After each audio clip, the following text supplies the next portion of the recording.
الحمد لله رب العالمين الصلاة والسلام على نبينا محمد وعلى آله وصحبه أجمعين ومن تبعهم بإحسان إلى يوم الدين. رب اشرح لي صدري ويسر لي أمري واحلل عقدة من لساني يفقهوا قولي.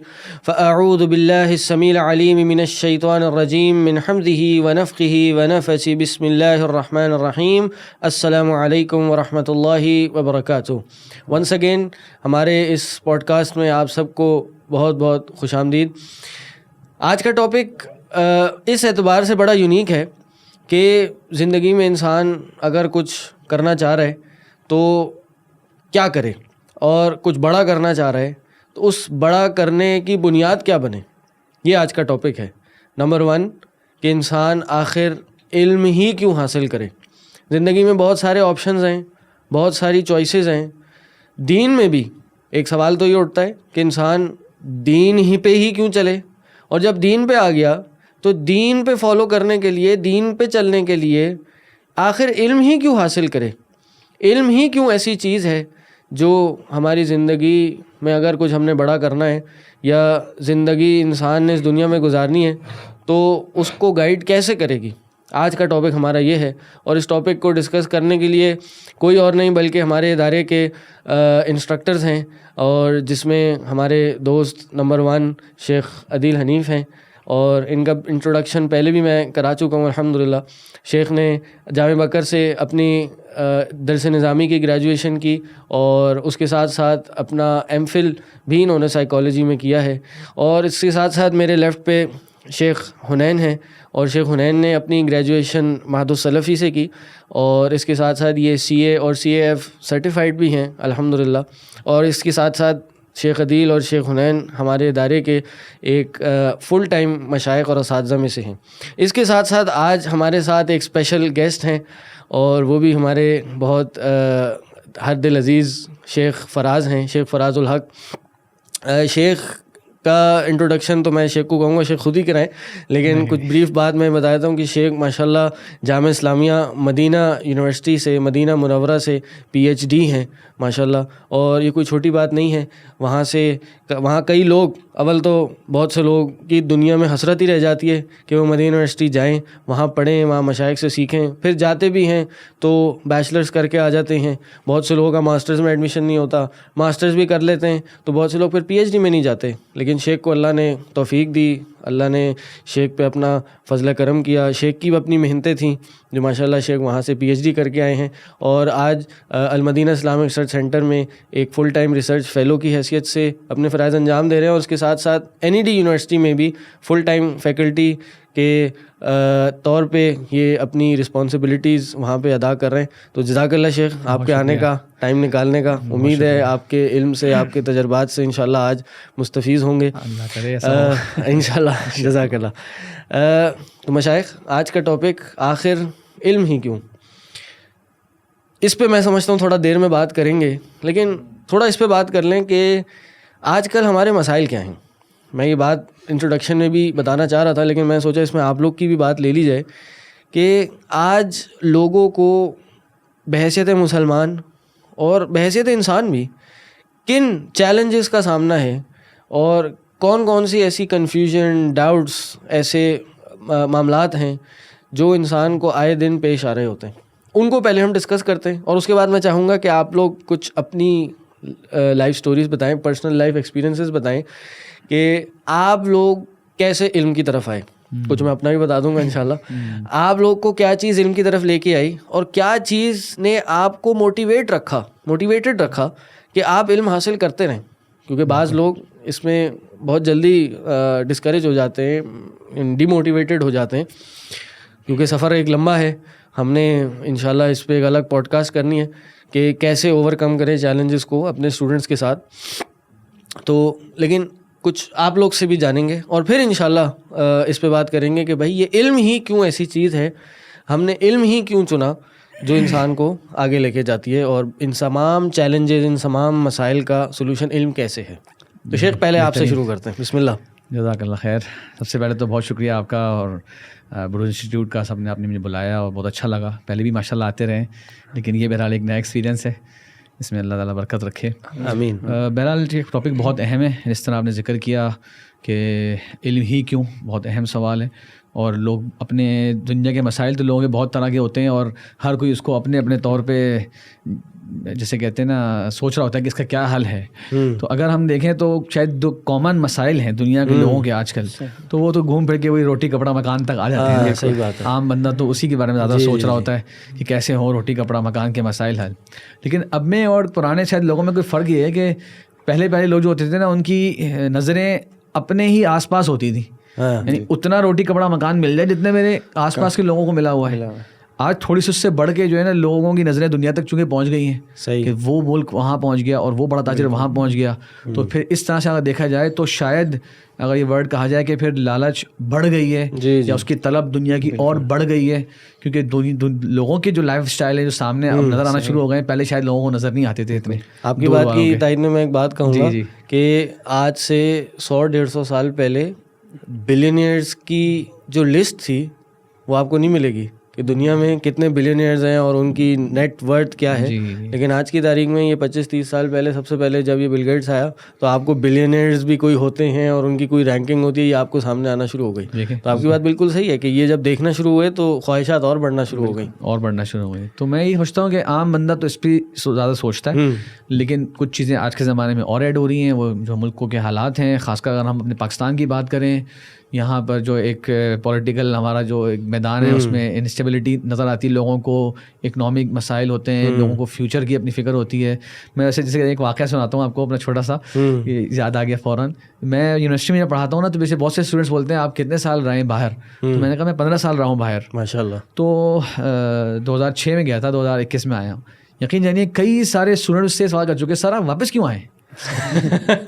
وہ سب کو یہ یقینی آتا بولتے ہیں آپ نے باہر سے پی ایچ ڈی کر لی تو آپ تو مطلب یہ کہ کہیں اور نکل سکتے تھے, کسی اور ملک میں جا سکتے تھے. جی آپ تو پابند نہیں تھے, یہاں سے تو اپنی ڈگری لی نہیں ہے کہ آپ یہیں کے کسی دائرے میں گھومیں. تو میں نے ان سے بولتا تھا کہ یار اپنے ملک میں کام کرنے کے لیے واپس آئیں. تو یقین جانیے اکثر لڑکوں کو یہ ہضم نہیں ہوتا. لیکن بات کر رہا ہوں میں یونیورسٹی کے اسٹوڈنٹس کی جو پھر بھی ایک اچھی اسکولنگ بیک گراؤنڈ سے آ رہے ہیں, جو لگتا ہے کہ بہت اچھے گھروں کے بھی آ رہے ہیں, تو ان کو بھی نا ان کے مزاج سے ہی لگتا ہے کہ بس فکر میں کسی طرح بھاگیں وہ کسی طرح نکلیں.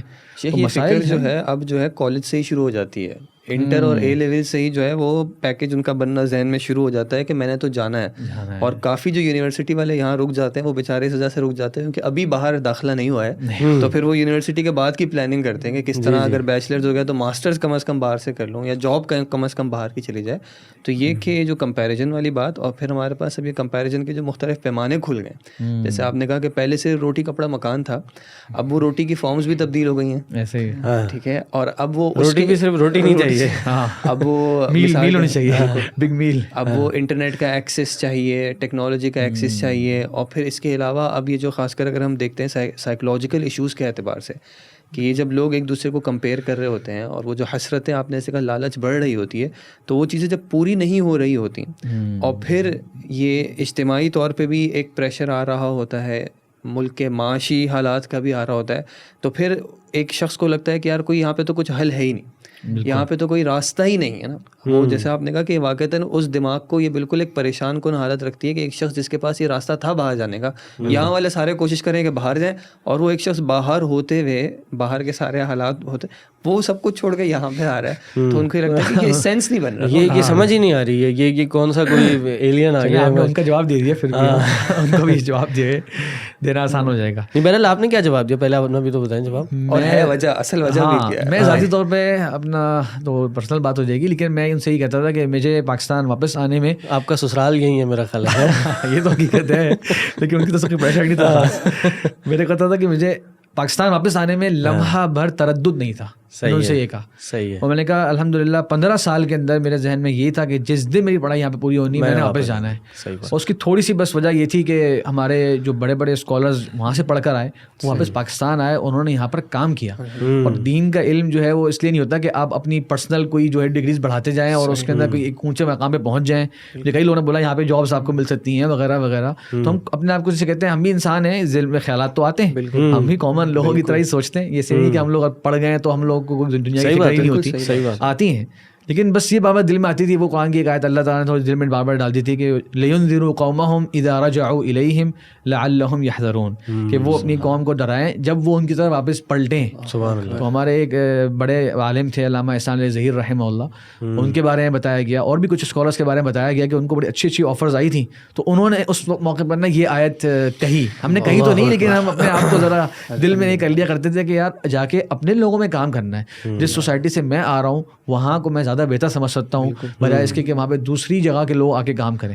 اور ہم بھی جب باہر جا کے اس طرح کام کرنا شروع کر دیں گے تو پھر ملک میں کون رکے گا بھائی؟ جو لوگ ہیں ان کی اصلاح کی کوشش کیسے کرنی ہے. اگر ایک اعتبار سے دیکھیں تو یہ آپ کا فیصلہ جو ہے الحمدللہ اللہ تعالیٰ نے جو آپ کو علم دیا اسی وجہ سے آپ اس فیصلے تک پہنچ سکیں نا, کہ آپ نے جو آج آیت کا آپ نے تذکرہ کیا ہے. ایک شخص جس کو اس آیت کا علم ہی نہ ہو وہ تو یہی سوچے گا نا کہ یار اپنا فیوچر بنانا ہے, فیوچر بالکل واپس آنے کی کیا بات. نہیں آتے تو ہمارے سامنے بھی نہیں بیٹھے ہوتے اصل میں لوگ جو آن لائن لے سکتے ہیں. اور وہ اسٹوڈنٹس جو آپ سے یونیورسٹی میں فائدہ اٹھا رہے ہیں, یعنی فائدہ آپ سے استفادہ حاصل کر رہے ہیں اور آپ سے یہ سوال کر رہے ہیں, ان تک بھی آپ نہ پہنچ پاتے. لوگ جو باہر جاتے ہیں وہ کوالٹی آف لائف کو مینٹین کرنے کے لیے جاتے ہیں یا بڑھانے کے لیے جاتے ہیں. تو یہ کوالٹی آف لائف جو بڑھ جائے میرا, تو وہ پرسپیکٹیو سے بھی یہی ہے نا کہ مٹیریل کوالٹی آف لائف بڑھ جائے. ٹھیک ہے, تو ہمیں پوچھنا چاہیے کہ کیا واقعی وہاں پہ یہ بات تو ہم مانتے ہیں کہ مٹیریل یعنی مادی طور پر تو انسان کی کوالٹی آف لائف بڑھ جاتی ہے, لیکن کیا اسپریچول کوالٹی آف لائف بڑھتی ہے یا نہیں بڑھتی؟ ٹھیک ہے, یعنی روحانی طور پر انسان وہاں ترقی کرتا ہے یا نہیں کرتا. تو لوگوں کا پرسپیکٹیو جو ہے وہ صرف مادہ پرست ہے, مٹیریلسٹک سوچ ہے. تو لوگ یہی سوچتے ہیں کہ بس کوالٹی آف لائف وہاں بہتر ہو جائے گی اس لیے وہاں چلے جاتے ہیں. اسپریچول کوالٹی آف لائف کی کوئی کنسرن نہیں ہے. چلیں اس پہ تو انشاءاللہ ہم تفصیل سے بات کریں گے کہ ہم کبھی باہر جانے کے کیا فائدے نقصانات ہیں انشاءاللہ. لیکن سوال آپ کی بات سے ہی نکلتا ہے کہ آپ یہاں آئے تو کچھ ایسے آپ نے ایشوز دیکھے ہوں گے, ایسے مسائل آپ کے ذہن میں ہوں گے کہ نہیں یار میں نے ان کو جا کے ایڈریس کرنا ہے. تو وہ میں چاہتا ہوں آپ تھوڑا سا یہاں پہ ذکر کریں تاکہ پھر ہم اپنے آپ کے پھر مزید ڈیٹیل پہ جائیں اور پھر اس پہ بتائیں کہ بھائی اس کا سلوشن کیا ہے. نہیں بالکل آپ نے صحیح کہا, لیکن میں اس ٹاپک پہ رہتے ہوئے اگر اس دائرے میں سوچوں کہ اس سے متعلقہ مسائل کیا دیکھے تو وہ ایک پاکستان کی بہت بڑی ایک پرابلم ہے, اور وہ یہ میں دیکھی کہ دین کی طلب لوگوں میں ہے, یعنی لوگوں میں دین کی طلب بڑی ہے, لیکن ڈائریکشن جو ہے نا وہ بہت کم لوگوں کو ملی ہوئی ہے. صحیح بات ہے. بلکہ میں ایک ورڈ مدینہ میں رہ کے کہا کرتا تھا, اور وہ جب میں ایک جگہ میں دعوتی کچھ کام کیا تھا کچھ وہاں پہ, تو میرا روزانہ مختلف نیشنلٹیز سے جو ہے وہ واسطہ پڑتا تھا, ہر روزانہ تقریباً 4 گھنٹے ایک دعوتی کام تھا ایک جگہ پہ. تو میں وہاں پہ بیٹھ کے میں نوٹ کرتا تھا کہ بے شک میں یہ نہیں کہوں گا کہ میں نے, ہم تو عربی میں بھی بات کر لیتے تھے وہاں پہ, اور بھی کچھ زبان جو ہے بول لیتے تھے, اردو زیادہ بول لیتے تھے, لیکن اس کے باوجود جتنا جذبہ اور تعلق پاکستانی لوگوں میں نے دیکھا وہاں رہتے ہوئے, میں اپنے باقاعدہ باقی فارنرز دوستوں سے کہا کرتا تھا کہ یہ آپ کے ملکوں کے لوگوں میں نہیں ہے, اور وہ بھی اس کی تصدیق کرتے تھے کہ یار پاکستانی لوگ جو ہے نا بڑے جذبات والے ہوتے ہیں, علم والے ہوتے ہیں. تو وہ جو قوم ہے یہ. ہاں, تو آپ نے بات کی نا کہ کیا محسوس کیا, تو میں نے یہ محسوس کیا, اور مجھے ایک چیز لگی کہ کام کرنے کی ضرورت ہے کہ ہمارے لوگوں کو درست ڈائریکشن دی جائے. جو دین سے ایک جو محبت ہے بچپن سے والدین نے ڈالی ہوئی ہے, اللہ رسول کی محبت اور اسلام سے ایک تعلق میں سمجھتا ہوں کہ ہر مسلمان کا ہے, چاہے وہ جس جگہ سے بلانگ کر رہا ہے, اتنا تو اس کا یقیناً دل میں ہے نا. ان کو صحیح ڈائریکشن دی جائے, ان کو بتایا جائے کہ اسلام کا صحیح تصور کیا ہے, اور جو اس کے بعد پھر جو المیہ ہے وہ یہ کہ سوشل میڈیا کے اوپر ہر عمر کے پہلا ایشو جو آپ نے ریز کیا تھا وہ یہ تھا کہ آج لوگوں کی جو فکر ہے وہ روٹی کپڑا اور مکان ہے. تو ایک ایشو, بنیادی ایشو یہ ہے کہ واقعتاً کیا روٹی کپڑا مکان ہمارا ایشو ہونا بھی چاہیے, نہیں ہونا چاہیے, اور کس حد تک ہونا چاہیے. اور دوسرا آپ جو ایشو بتا رہے ہیں وہ یہ ہے کہ لیک آف ڈائریکشن, کہ زندگی تو گزار رہے ہیں, دین پہ بھی اگر چل رہے ہیں تو دین میں بھی ڈائریکشن نہیں ہے, کوئی گائیڈنس نہیں ہے. یعنی اگر ہم جب ایشوز کو تھوڑا سا سمرائز کریں, کمپائل کرنا شروع کریں, تو یہ دوسرا ہمیں ایشو نظر آتا ہے کہ جو دین پہ بھی چل رہا ہے اس کو بتائیں گے اس نے کیا کرنا ہے. اور اسپیشلی انڈیا پاکستان میں جہاں فرقے جو ہیں وہ ہول سیل کے حساب سے ہمیں نظر آتے ہیں, دیکھتے ہیں, یعنی فرقے بھی, پھر اس کے بعد دینی جماعتیں بھی, جو ان فرقوں کی ان مسالک کی جماعتیں ہیں, یعنی ان ایک ایک مسلک کی کئی جماعتیں ہیں, اور پھر ان کے اپنے ذاتی اپنی فکریں ہیں, عقیدے ہیں. وہ جیسے شیخ نے کہا نا کہ جو جذبات ہیں اس قوم میں, تو اب وہ جذبات کے نا دونوں ہیں نا, مثبت بھی استعمال ہو سکتا ہے لیکن وہ منفی استعمال بھی ہو سکتا ہے. اس میں کہ جو غالباً کارل مارکس کی یہ بات ہے کہ religion is the opiate of the masses, کہ وہ دین کو جو ہے نا استعمال کرتے ہوئے ایک نشہ قسم کا ہے کہ آپ لوگوں سے جو کروانا چاہیں آپ کروا سکتے ہیں. اور ہم یہ دیکھتے ہیں کہ انفارچونیٹلی علم نہ ہونے کی وجہ سے وہ جذبہ تو ہے, شوق تو ہے, رغبت تو ہے, لیکن وہ پھر غلط استعمال میں بھی چلی جاتی ہے. جذبات کو ٹیون کرنے کی ضرورت ہے, سیٹ کرنے کی ضرورت ہے. جذبات جو ہے وہ یہاں وہاں جا رہے ہیں. اور آپ دیکھیں نا کہ صرف دین میں نہیں, یعنی آج کل جو ایک بہت بڑا ایشو ہے وہ ہمارے یہاں لا دینیت کا ہے. یعنی بہت سے دیندار لوگ, ابھی میں ریسنٹلی ایک مسجد میں ایک پروگرام تھا, تو میرا فجر کے بعد سیشن تھا, اس کے بعد ایک صاحب آئے میرے پاس, انہوں نے کہا کہ آپ کے انسٹیٹیوٹ میں عورتوں کے لیے اور مردوں کے لیے تو پروگرام ہے, چھوٹے بچوں کے لیے کیا ہے, یعنی جو یہ ٹین ایجرز میں ہیں. میں نے کہا وہ اس طرح سے کچھ سنڈے کا پروگرام ہے, کچھ سیٹرڈیز پلان کر رہے ہیں. انہوں نے کہا اچھا آپ مجھے کوئی ویڈیوز وغیرہ کوئی اس طرح کی چیزیں بتائیں, میں اپنے بیٹے کو دوں. اس کا مسئلہ یہ ہے کہ وہ ہندو ہونا شروع ہو گیا ہے, وہ کچھ ویڈیوز دیکھ کے ہندوازم کی طرف جانا شروع ہو گیا.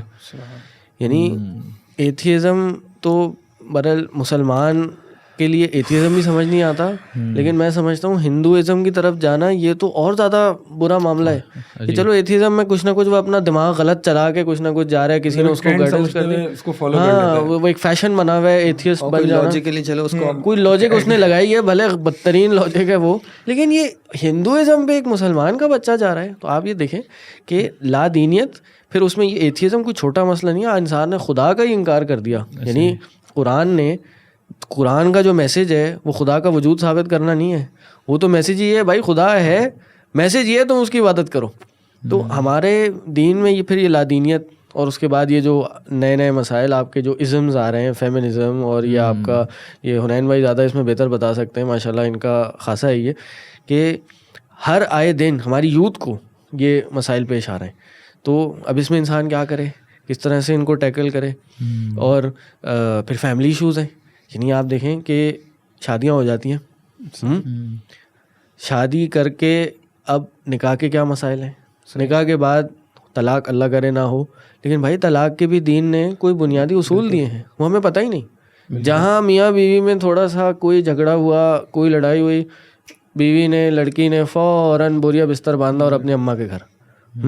حالانکہ دین کا یہ بالکل دین کے خلاف ہے. اب یہ پتہ ہی نہیں, یہ آج کا مسئلہ. اس اعتبار سے لوگوں کی جو طلاق کی اچھی خاصی نالج ہے وہ آتی ہے میڈیا سے, ڈرامے دیکھتے ہیں. ڈرامے دیکھا کہ اس میں کس طرح طلاق کو ہینڈل کیا گیا تھا. میں نے ایک بار یونیورسٹی میں اسلامیات پڑھایا تھا, تو وہاں سے پتہ چلا کہ ان کا جو میجر کہ اسلام میں کیا چیز صحیح کیا چیز صحیح نہیں ہے, کیا معاملات کس طرح ہونے چاہیے, وہ آ ہی رہے ہیں ٹی وی دیکھ کے کہ ٹی وی میں انہوں نے اس طرح کیا تھا تو اب وہ اس طرح ہو گیا, اور ٹی وی میں کچھ اور دکھایا تھا. تو اور ان کو جب آپ صحیح بتائیں کہ اصل معاملہ تو یہ ہے کہ وہ ان سے ہضم ہی نہیں ہوتا کہ بھائی ایسے, کیونکہ میں نے جس یہ طلاق کی جب بات آئی, میں صرف ایک ذیلی طور پہ ذکر کروں گا کہ ان کو یہ بات سمجھ ہی نہیں آئی کہ رجوع کیا ہوتا ہے. طلاق ہو گئی, ختم ہو گیا, گھر چلے گئے. یعنی یہ آپ کے ڈرامے سے جو ہے وہ دین لے رہے ہیں. مطلب ہماری قوم سے بھولی ہے. اس بات سے مجھے ایک اور بات یاد آئی کہ ابھی 2-3 دن پہلے میں کچھ دیکھ رہا تھا, ایک پوڈ کاسٹ تھا ایک بندے کا, اس میں اس سے سنگر کو بٹھا کے وہ اس سے پوچھ رہا ہے کہ بتائیں جو ہے وہ گانے سننا, میوزک حلال ہے حرام, اور پھر وہ 3-4 منٹ کی کلپ نکال کے جو ہے وہ اس سنگر سے فتویٰ لیا ہے, اور لوگ کہہ رہے ہیں یار کیا لاجک. وہ ظاہر ہے اس نے اس کے پاس فتوے جمع ہوں گے تبھی تو وہ کام کر رہا ہے. کہاں سے لوگ دین لے رہے ہیں, وہ تو مسئلہ نہیں ہے. وہ تو ہمارے کہتے ہیں نا کہ پاکستانی لوگوں کا 2-3 مسائل کے اندر ہمیشہ اوپینین ہوتا ہے. چاہے آپ جائیں گے نا ہیئر ڈریسر کے پاس بال کٹوانے کے لیے بھی, تو بھی ٹائم پاس کرنے کی 3 موضوع ضرور بات کرے گا, ایک سیاست اور ایک دین اور ایک ٹوٹکے. جو سر میں درد ہے تو یہ کھا لو, لونگ چبا لو تو فلاں کر لو. ہر ایک کے نا پاکستان کے اندر ان 3 چیزوں میں ضرور اوپینین رکھا ہوا, چیمپئن ہے اوپینین دینے. باقیوں میں بات کرتا رہا لیکن دین بنا کر. ویسے میں عادل بھائی جب بات کر رہے تھے کہ یہ جو کچھ لوگ ہمارے یہاں ڈراماز سے کچھ ڈرائیو کر رہے ہیں, یہ میرے ساتھ پرسنلی ہوا ہے کہ ایک جگہ میں نے سوال کیا تو ایک اسٹوڈنٹ نے صحیح جواب دیا یونیورسٹی میں, تو میں نے ان سے کہا کہ یہ جواب آپ کو کیسے معلوم ہوا, تو انہوں نے ڈرامے کا نام لیا, بولا اس سے اس نے مجھے باقاعدہ نام لیا, بولا اس ڈرامے میں یہ بات گئی تھی. بالکل جواب صحیح تھا, تو میں زیادہ کچھ کمنٹ نہیں کر سکا, لیکن ان کے بھی دیکھیں مصدر واقعی مصدر بنا ہوا ہے دین حاصل کرنے کا, کہ یار جو کوئی اگر اسلامک ٹچ کے کوئی ڈرامے اگر آ گئے ہیں تو وہ ہمارا جو ہے وہ مصدر ہے دین کا. اترگل کا جو سیریز ہے اس میں پتہ نہیں کون ایکٹریس ہے جو بھی ہے, اب ان کی کچھ ایسی تصویریں آئی تھی تو مسلمان عوام جو ہے وہ پاگل ہو گئی کہ یہ آپ نے کیسے کپڑے پہنے ہوئے ہیں, آپ تو یہ تھی اور آپ تو وہ تھی. مطلب ڈرامے کو اتنا ریئلٹی پر لے لیا تھا کہ لگا تھا کہ وہ کپڑے پہن کے گھر میں گھومتی پھرتی ہیں ہمیشہ صبح دوپہر شام. وہ اصل میں دین کے ٹرو ریپرزینٹیٹیوز ہیں نا, کہ یہ اصل میں آج کل باقی حقائق اور ہیں اور باقی دنیا. اچھا اس چیز سے میں ایک پوائنٹ میرے ذہن میں آ رہا ہے, جب نے کہا نا کہ وہ ہندو والی مثال جب نے دی کہ وہ ہندو سمجھا رہا ہے, تو وہ علماء یہ کہتے ہیں کہ دین کی جو حاجت ہے نا انسان کے لیے وہ ایک فطری حاجت ہے. وہ اس کی نا نیچر انسان کی نہیں بدلتی نا, اللہ تعالیٰ نے ایک نظام پہ تخلیق کیا انسان کو, تو اس سے اگر وہ اپنی فطرت چینج کر لے اور فطرت چینج ہو جاتی ہے, آتا ہے نا ماں باپ کسی کو یہودی بنا دیتے ہیں نصرانی تھوڑی سی ایفرٹ کر کے. آج کل تو لاکھوں اربوں روپے انویسٹ ہو رہے ہیں میڈیا کے اندر انویسٹ کر کے آپ کا مائنڈ سیٹ چینج کرنے کے لیے. اب اس کو کیا ہوا, اس نے سکون تلاش کرنا چاہا. اب اس نے دیکھا یار میری تو زندگی ہے میڈیا والی, اس میں دیکھا کہ یار ہمارے جو پاکستان کے سراؤنڈنگ میں سکون دینے والے جو ہیں روحانی وہ ہیں یہ علماء جو یہ کرتے ہیں وہ کرتے ہیں. جو افسوس سے ہمارا میڈیا بہت زیادہ ان کو ہائی لائٹ کرتا ہے, کوئی غلطیاں اگر ہیں بھی, اور ان کا کوئی بہت پازیٹیو رول جو ہے وہ اتنا زیادہ ہائی لائٹ ہوتا نہیں ہمارے میڈیا پہ.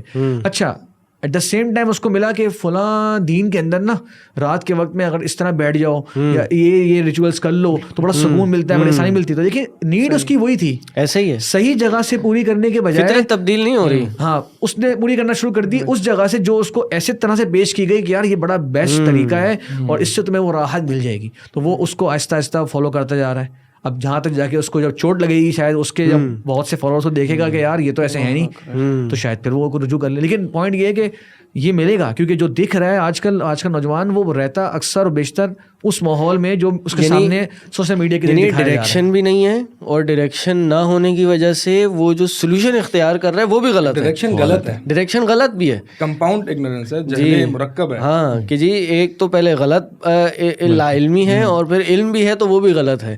تو بات ایشوز کی ہو رہی تھی, میں نے جیسے فیملی سسٹم کی بات کی. آج ہمارے یہاں حقوق کا نہیں پتا لوگوں کو. میاں بیوی تو جو آج کل ہمارے یہاں یہ ڈائیورس ریٹس بڑھ رہے ہیں, اس کی بنیادی ایک وجہ یہ ہے کہ بیوی کو شوہر کے حق, شوہر کو بیوی کے حق, اور نہ صرف یہ ساس بہو کے مسائل, باپ اور بیٹے کے مسائل, بھائی کے مسائل. یہ کیوں ہو رہے ہیں کہ لوگوں کو اپنی رسپانسبلٹیز نہیں پتہ, وراثت کے مسائل نہیں پتہ. بالکل, یعنی آپ دیکھیں دین نے اتنا بہترین سسٹم دیا ہے وراثت کا, لیکن کوئی اگر آج ہماری ایسے لوگ موجود ہیں کہ جس کا انتقال ہو جائے, انتقال ہونے کے بعد جو بیٹا جہاں قابض ہے بس اس کا ہو گیا وہ. اب باقی جو بیٹا ہے جو کہیں اور تھا یا وہ کہیں اور شفٹ ہو گیا, وہ اس کے پاس وہ قبضہ نہیں تھا اس چیز کا, تو وہ پریشان ہو رہا ہے. وہ یا اگر دیگر وارثین ہیں تو ان کا پتہ ہی نہیں ہے لوگوں کو کہ وہی وارث بنتے ہیں. جی میں پرسنل بتاؤں, مجھے ایک خاتون نے سوال بھیجا کہ فلاں کا انتقال ہوا ہے تو یہ ورثہ ہیں, ان کا کتنا بنتا ہے. اچھا میری تھوڑی سی ہمارے مشائخ کی نصیحت تھی, مطلب سعودی عرب میں دیکھتا ہوں کہ وہ طلاق کے ایشوز میں اور وراثت کے ایشوز میں نا علماء عام مجلسوں میں جواب نہیں دیتے, کیونکہ ان دونوں میں نا کچھ ایسی ڈیٹیلز ہوتی ہیں جو سوال کرنے والا نا اکثر بتا نہیں رہا ہوتا صحیح طریقے سے, وہ ون سائڈڈ اسٹوری سنا رہا ہوتا ہے آپ کو. اب انہوں نے مجھے سوال یہ کیا, میں ایک طریقہ یہ تھا کہ جو ہم نے پڑھا ہے علم میراث میں نوٹ کروں, ہاں ابنان ثلاثہ بنات اور عام یہ لکھ دوں. اچھا میں نے ویسے سوال کیا ان سے, میں نے کہا کیونکہ مجھے لگ رہا تھا کہ وہ عصبہ والا کیس بن رہا تھا جس کے اندر فرائض کے علاوہ جو اصحاب تعصیب ہوتے ہیں ان کو بھی کچھ ملتا ہے. تو میں نے کہا کہ ان کے چچا وغیرہ زندہ ہیں, بھائی تو ذکر نہیں کیے, چچا ہیں, اور سوری میں کہا تھا بھائی وغیرہ زندہ ہیں ان کے.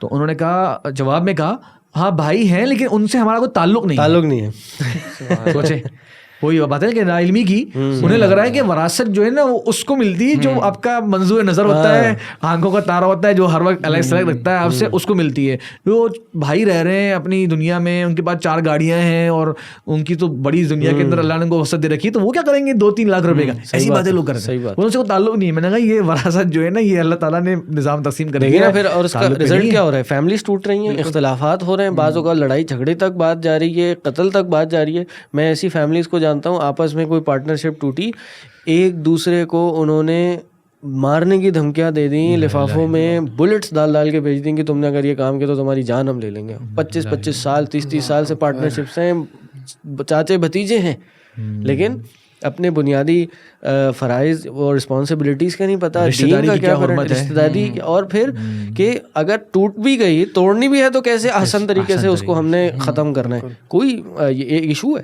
اور پھر ہم دیکھتے ہیں کہ مزید پھر اس میں کوئی بھروسہ کرنا چھوڑ دیا کسی نے. آپ دیکھیں ہمارے یہاں کی پاکستانی مارکیٹ بدقسمتی سے آج دنیا میں کافر کے ساتھ کاروبار کرنا پسند کیا جاتا ہے, مسلمان کے ساتھ نہیں کیا جاتا. یہ ایشو ہے بہت بڑا ہماری سوسائٹی کا. تو دیکھتا ہے یار یہ مسلمان ہے, پہلے ہی کافر جو ہے نان مسلم جو ہے وہ 2 قدم پیچھے ہو جاتا ہے.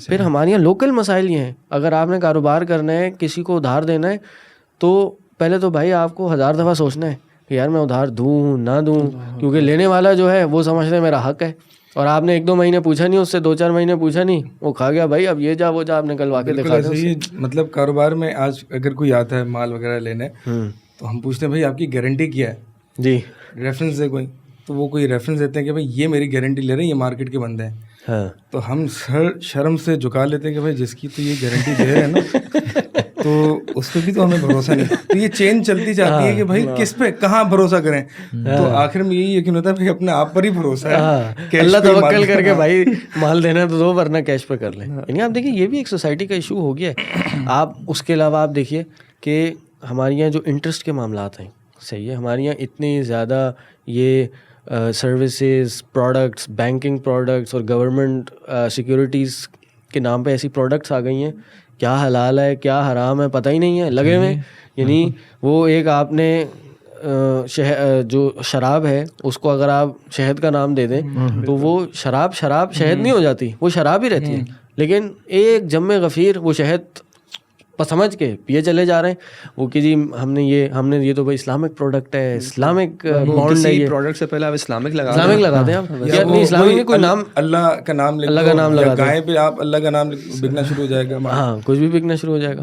تو یہ ایشوز ہیں آج کل ہمارے سوسائٹی. اس کے علاوہ ایک اور بڑا ایشو جو مجھے محسوس ہوتا ہے وہ یہ کہ لوگ اپنی ذمہ داری کو بھول کے بس وہ کہ بڑے لیول پہ اگر کوئی تبدیلی آ جائے نا تو ہمارے سارے معاملات صحیح ہو جائیں گے. یہ بھی ایک سوچ بن گئی ہے باقاعدہ کہ ہم نے زندگی میں کچھ نہیں کرنا, ہم سب کچھ صحیح کر رہے ہیں, بس مسئلہ کیا ہے کہ وہ ہمارے کچھ اوپر والے ہیں وہ صحیح نہیں ہے, اور جیسے ہی وہ صحیح ہو جائیں گے تو سارا معاملہ صحیح ہو جائے گا. اور اس کی بنیاد پہ دیکھیں آپ کتنی جماعتیں ہماری ہیں, دینی جماعتیں بن گئی ہیں جن کے نام بھی اسلامی دینی نام پہ کھڑے ہیں, اور ان کے جو اندر کام کرنے والے کارکنان ہیں, دینی کوئی علم نہیں, بنیاد ان کی کوئی نہیں, نمازیں شاید پوری نہیں, حال حلیہ دینی نہیں, لیکن وہ جماعت کے نام پہ اور وہی کہ بڑا جو امبریلا ہے وہ چینج ہو جائے اس کے نام پہ متحرک ہے. ایسا لگتا ہے کہ بس اسلام ایز اے کلچر ہم نے اسٹیبلش کرنا ہے, دین نہیں, کلچر اسٹیبلش کرنا ہے. بہرحال ایک اور جو مسائل بات چل رہی تھی تو ایک اور میرے ذہن میں آیا کہ ایک جو مسئلہ ہے جو میں آج دیکھ رہا ہوں جو خصوصاً لبرلس کے یہاں ہے, اور وہ میں اس کو کہتا ہوں ریلیجس ڈیزائرز ہے, یعنی ایسی خواہشات جس کو دین کا نام دیا گیا ہے. وہی اگرچہ اس سے ہی ریلیٹ کرتا ہے مسئلہ کہ جذبات زیادہ ہیں. مثال کے طور پر ہم دیکھتے ہیں کہ آپ یہ دیکھیں گے کہ بھائی میرا اللہ کے ساتھ تعلق اپنا پرسنل ریلیشن شپ ہے, تو آپ انٹرفیئر نہ کریں. یعنی اگر آپ دیکھتے ہیں کہ میڈیا انڈسٹری میں آپ کسی خاتون پر یا کسی مرد پر آپ جو ہے وہ کہتے ہیں ان کو کہ بھائی آپ کا ڈریس کوڈ جو ہے وہ صحیح نہیں ہے, تو وہ کیا کہتا ہے بھائی میرا جو اللہ کے ساتھ تعلق ہے, میرا جسم میری مرضی, آپ کون ہوتے ہیں جج کرنے, آپ کون ہوتے ہیں. اب مثال کے طور پہ ایک جو ہے میرے ایک جاننے والے ہیں, وہ قربانی جو ہے وہ 50 سے 60 جانور کرتے ہیں, اور ایک جانور ان کا 15 لاکھ سے اوپر کا ہوتا ہے. ماشاءاللہ, ٹھیک ہے, اتنی قربانی کرتے ہیں وہ, اور قریبی جاننے والے ہیں. اور وہ پتہ کیا کرتے ہیں, وہ عید سے ایک دن پہلے رات کو شام میں جانوروں کو ذبح کرتے ہیں. تقریباً 60% جانور جو ہے وہ عید سے ایک دن پہلے رات کو ذبح کرتے ہیں. کیوں؟ کیونکہ قیدیوں کو کھانا پہنچ جائے رات کو. وہی والا جو حدیث میں آتا ہے نا کہ میرا گوشت سب سے پہلے جو ہے وہ لوگوں تک پہنچ جائے. اچھا جی, ان کو اتنی دفعہ سمجھایا گیا کہ بھائی یہ آپ کی قربانی نہیں ہوئی, قربانی ایسے نہیں ہوگی جیسے کہ اللہ کے نبی صلی اللہ علیہ وسلم کی حدیثوں سے بھی ثابت ہے. ہاں, کیا نہیں, اللہ جانتا ہے, میری نیت اللہ جانتا ہے, میری نیت اللہ جانتا ہے. آپ کون ہوتے ہیں, آپ کون ہوتے ہیں بھائی, میں نے اتنا پیسہ خرچ کر کے میں قیدیوں کو دے رہا, میں خود تھوڑی نہ کھا رہا ہوں. نہیں ثواب تو ملے گا, سیدھی سی بات ہے, اس میں ثواب قیدیوں کو دینے کا ثواب ملے گا, اور عام صدقے کا ثواب ملے گا, قربانی کا ثواب نہیں ملے گا. لیکن یہ سب باتیں جو اچھی صحابی کی نیت کیا تھی خوبصورت ہے کہ وہ نے کہا کہ سب سے پہلے پہ آئے نبی صلی اللہ علیہ وسلم میری گوشت کھائیں, بہت اچھی میری قربانی ہے گوشت. کتنی خوبصورت نیت تھی. اللہ کے رسول نے فوراً فرما دیا شاتو کا شاتو لحم, گوشت تو تمہارا حلال ہے اور کھائیں گے بھی, قربانی نہیں ہوگی. لیکن کروڑ روپے جو ہے آپ تھوڑا سا ویٹ کر لیں, آپ کو قربانی کا ثواب بھی مل جائے. کہیں شیخ کہیں لگتا ہے ایسی باتیں سن کے نا, اسپیسیفکلی ہم یہ جملہ نہیں کہیں گے ان کے بارے میں, لیکن کچھ اس طرح کی چیزیں جو لوگ کر رہے ہوتے ہیں, لگ رہا ہوتا ہے کبھی کبھی سبحان اللہ کہ کوئی نیکی کی توفیق سے محرومی جو ہے نا اللہ نہ کرے, کبھی کبھی وہ ایسا لگتا ہے کہ انسان اپنی طرف سے ایک ایفرٹ کر بھی رہا ہے اور وہ جسے کہتے ہیں نا خود ضائع بھی کر رہا ہے. ہمارا یہ جملہ کہتے نہیں نا پاکستان میں کہ نیکی کرو اور گڈھے میں ڈالو, پتہ نہیں یہ تھوڑا سا ورڈ صحیح ہے کہ نہیں, کیونکہ مشہور آج کل ماحول چینج ہو گیا. اچھا کچھ اور ہے, نیکی کر سوشل میڈیا پہ ڈال. ہاں تو وہ یہ بھی لگتا ہے کہ مطلب اگر نیکی کا کام کر رہے ہو تھوڑا سا اس زاویے میں کر لیتے تو کیا ہی بات, صبح کر لیتے, رات گزار لیتے, صبح ہی کر لیتے. یہی عاملۃ الناصبہ کی بات ہے نا کہ عمل تو ہے اور بالکل, اور پھر اسی میں ہم دیکھتے ہیں کہ پھر اسی سے پھر نئی نئی بدعات بھی جنم لیتی ہیں کہ انسان جو ہے وہ اس کو بھی نیکی کا کام سمجھتا ہے اور پھر سوال کرتے ہیں کہ بھائی اس کا منع کہاں کیا گیا ہے, میں تو نیکی کا کام کر رہا ہوں. یہی ہے کہ آج بندہ اللہ کی عبادت کرنا چاہتا ہے لیکن کیسے, جیسے میرا دل چاہے. بالکل, اور وہی والی بات یہ ایشو ہے نا, اور اسی سے پھر اور بہت ایشوز نکل جاتے ہیں, جیسے انہوں نے بدعت کی بات. اس سوچ کو تقویت بھی دی جا رہی ہے باقاعدہ کہ یہ آپ کا حق ہے کہ بھائی آپ دوسرے کو کہیں کہ آپ کون ہوتے ہیں میرے اور میرے رب کے رشتے کے بیچ میں آنے والا. اب یہ جو حجاب وغیرہ کے حوالے سے یہ بات چل رہی ہے کہ بھائی جس کو کرنا اچھا, اور لیکن اس میں ہوتی بھی ڈوئل پالیسی ہے. ظاہر سی بات ہے یہ ہپوکریٹیکل ایٹیٹیوڈ تو ان کا رہے گا کہ دنیاوی معاملات میں ایسے نہیں کریں گے. اگر میں اپنے کہیں پیسے ضائع کر رہا ہوں گا تو ہر کوئی آ کے سمجھا گا بھائی کیا کر رہے ہو. میں اگر مجھے یونیورسٹی نہیں جا کے پڑھنا, بھائی کیا کر رہے ہو ساری زندگی, بھائی میرا اور میری دنیا کا معاملہ ہے, تم کون ہو. بس دین ہی ملتا ہے کہ جہاں پہ آ کے سارے جو ہے سب کے ایسے ایسے رشتے دار جن کے آپ سے کوئی بات چیت نہیں ہوگی, کوئی کچھ نہیں ہوگا, آپ کوئی دینی معاملہ آ کے جائے او بھائی ایسے نہیں, مشورے دینے میں نمبر رہے گا. اچھا اس میں ایک اور بات ایڈ کر دوں, اسی پوائنٹ سے ہم بات کر رہے ہیں. میں نے ایک مسئلہ یہ بھی نوٹ کیا کہ آج کل نا کچھ لوگوں کو زبردستی کا کانفیڈنس جو ہے نا دیا جاتا ہے کہ یار تم نا بہترین انسان ہو, اور مطلب وہ تو ہے انسان بہتر ان شاء اللہ, لیکن تم سب کچھ کر سکتے ہو اور تمہیں ہر ایک کی پہچان ہے, تمہیں ہر ایک کو سننا چاہیے, اپنی عقل پہ بھروسہ کرو. جو موٹیویشنل اسپیکرز ہوتے ہیں یعنی وہ بھی فلسفی ہے کہ you are the best, you create your own purpose. آپ اپنا مقصد طے کرو, آپ اپنی منزلیں طے کرو, آپ گھبراؤ نہیں وغیرہ. اب سوچیں شیخ حنین کہ یہ چیز اگر ہم کسی 12 سال کے لڑکے کو, 13 سال کے لڑکے کو یا لڑکی کو بتا رہے ہوں, وہ تو بیٹھ کے بولے گا یار اس کا مطلب میں تو بہت بڑا چیتا ہوں. اما ابا کون ہوتے ہیں بھائی, میں خود اپنی سنوں گا. اچھا میرے ساتھ یہ کس طرح کا واقعہ ہوا, ایک لڑکی کے بارے میں ایک جاننے والوں میں سے بتایا گیا کہ جناب انہیں نا اسلام کے بارے میں کچھ ڈاؤٹس ہیں. تو میں نے کہا پتہ نہیں کیا قسم کے ڈاؤٹس ہوں گے, کیا ہوں گے. تو میں ان سے ملاقات کرنے کے لیے گیا تو پوچھا جی فرمائیے کیا مسائل ہیں. تو انہوں نے کہا کہ اسلام کے اندر یہ جو غلاموں کا تصور ہے اور جو لانڈی ہوا کرتی تھیں یہ کیوں ہے اسلام کے اندر. تو میں نے کہا چلیں اور بتائیے کیا آپ کو ڈاؤٹس ہیں. بس یہی مسئلہ ہے. تو وہ اب میں نے اندازہ لگایا کہ ان کو زبردستی اس طرح کی کوئی کلپ مل گیا ہوگا, اور جو چل رہا ہے نا کہ ہر ایک کو سننا چاہیے, ہر ایک کے بارے میں سوچنا چاہیے, تو اسلام کا ورژن جانے بغیر وہ کسی مخالف کا ورژن انہوں نے سن لیا ہوگا کہ یہ اسلام کے بڑے افسوس کی چیزوں میں سے ہے. سوشل میڈیا پہ ویڈیو یا کوئی کلپ دیکھ لیا ہوگا کہ اسلام کی بڑی افسوسناک پہلو ہے, جبکہ یہ جو پہلو ہے غلام کا اور لانڈی کا, اس کے پورے احکام ہیں, یہ عرب میں پہلے سے چلا آ رہا تھا. اسلام نے تو اس میں بے شمار فضائل بیان کیے ہیں ان کو آزاد کرنے کے, اور جو غلام ہے اس کو مارنا منع ہے, ان کو وہ کام دینا منع ہے جو انسان خود نہیں کر سکتا, ان کے ساتھ شامل ہوگا. اور یہ تو ایک پروٹیکشن ہے, اگر ایک جگہ فتح ہو رہی ہے وہاں پہ لڑکے بچے اور خواتین بغیر کسی سہارے کے گھومیں گی, کس طرح کے خرابیاں نہیں پیدا ہوں گی اس سوسائٹی کے اندر. وہ تو اسلام تو اس سوسائٹی کو ایک سولوشن دے رہا ہے. تو مطلب یہ تو خیر لمبا موضوع ہے, لیکن بتانا میں چاہ رہا ہوں کہ پرابلم ایک یہ بھی ہے کہ کچھ لوگ دین آج کل ہر ایک جگہ سے سن رہے ہیں, جس کی کوئی کلپ موبائل میں آ گیا نا وہ اپنے آپ کو شک میں ڈالنے کے تیار بیٹھا ہوا ہے کہ یار میں ابھی بھی نا اس میں کلپ میں اگر میرے اگینسٹ بات جائے گی نا تو میں پریشان ہونے کے لیے تیار ہوں. تو وہ ایک اطمینان اور ایک سکون نکل رہا ہے. یہ مت دیکھو کون کہہ رہا ہے, یہ دیکھو کیا کہہ رہا ہے. اب یہ آپ سے ملتا جلتا واقعہ جو نا میرے ساتھ بھی آیا تھا. ایک ایتھیسٹ تھا وہ, اس کے ساتھ بیٹھ کے کچھ باتیں ہوئیں تو اس نے کہا کہ مجھے جو ہے نا ایک بخاری کی حدیث سے ایک مسئلہ ہوا تھا. میں نے کہا پھر آپ کس کے پاس گئے اس کا حل ڈھونڈنے کے لیے, آپ کو شبہ جو پیدا ہوا تھا؟ کہ وہ بس میں نے نیٹ پہ دیکھا تھا اور مجھے جو ہے وہ شیعہ کا جواب ملا اس پہ, تو اس پہ جو ہے نا وہ میں دین سے متنفر ہو گیا ہے. وہی آپ کی بات ہے کہ دین کے جوابات جو ہے وہ کہاں سے لے رہے ہیں, کہاں سے لے رہے ہیں, کس کے پاس گوگل. آپ کی وجہ بات بھی یاد آ گئی ابھی کہ دنیا کے معاملات میں نا لوگ بڑے تیز ہوتے ہیں. اگر کسی کو کوئی ہارٹ کا سیریس مسئلہ ہو, کیا کہہ رہا ہے, کوئی کہے گا یار کہ کراچی میں ہر گلی میں بیٹھا ہوا ہے کوئی ہارٹ اسپیشلسٹ, ڈھونڈ لو کوئی بھی. انہوں نے کہا نہیں یار کیا بات کر رہے ہو, دل کا معاملہ ہے, میں چیک کروں گا, پوچھوں گا جاننے والوں سے, پڑھا لکھا کتنا ہے, کہاں سے پڑھا ہوا ہے, کون سے بڑے ہسپتال کا ہے, اس کے پاس جاؤں گا. دنیا کے اندر تو لوگ بھی بڑا آپ کو گائیڈ کر دیتے ہیں. دین کے معاملے میں یار یہ کلپ آ گیا تھا ایک واٹس ایپ کلپ میں نے یہ سنا یہ مسائل ہیں. اور یہ جیسے آپ نے کہا ابھی کہ اگر ہارٹ کا کسی کا ایشو ہو تو کوئی بھی شخص ایسے محفل میں بیٹھ کے یہ نہیں کہے گا کہ میرے خیال میں ایسے کر لو، میرے خیال میں ایسے کرو، اور کوئی کہے گا تو اس کو بولا جائے گا بھائی زندگی. ابھی حال میں ایک میں نے پڑھا تھا کہ کسی بھائی نے وہ سوشل میڈیا پہ ایک تھوڑا سا ایک سوال کیا تھا لوگوں سے کہ یار یہ وہ سوال کی مجھے ایگزیکٹ نوعیت یاد نہیں ہے، لیکن اسی لائن پہ تھا کہ یار دین کے معاملے میں نا ہر کسی کا منہ کھل جاتا ہے. اور پھر اس میں نیچے ایک شخص نے جو ہے نا کامنٹس اپنا شروع کیا، اور اس نے کہا اصل میں یہ معاملہ جو ہے یہ ائمہ نے اپنی اپنی جو ہے وہ شروع کر دی تھی اور انہوں نے دین کو کلوز کر دیا. تو اس کے نیچے ایک صاحب نے کہا کہ یار یہ جو آپ بات کر رہے ہو نا اصل ہسٹری تو بالکل اس کے خلاف ہے. تو وہ کہتا ہے نہیں مجھے علم ہے، میں نے جو ہے وہ یونیورسٹی میں ایک کورس کیا ہوا ہے. بھائی یونیورسٹی میں آپ 50 کے قریب کورسز کرتے ہیں، ان میں سے ایک کورس آپ نے اسلامیات کا کر لیا تو آپ نے آپ کو دین کا اور اس میں بھی ایک ٹاپک ہوگا وہ ائمہ اربعہ کے بارے میں اور ان کی کتابوں کے بارے میں. بات یاد آئی کہ کوئی اپنا واقعہ سنا رہا تھا، اس کی کچھ یونیورسٹی کے پروفیسر کے ساتھ بحث ہو گئی تھی کہ بھائی دین کا مسئلہ ایسا ہے ایسا نہیں. یونیورسٹی کا پروفیسر کہہ رہا ہے جی میں نے تفسیر بیضوی میں پڑھا ہے. اب وہ جو ہے وہ دوست کہہ رہا ہے کہ یہ بیضوی کون سی کتاب ہے؟ بھائی بیضوی تمہیں نہیں پتا، دیکھو تم کیسے طالب علم، تمہیں تفسیر بیضوی نہیں پتا.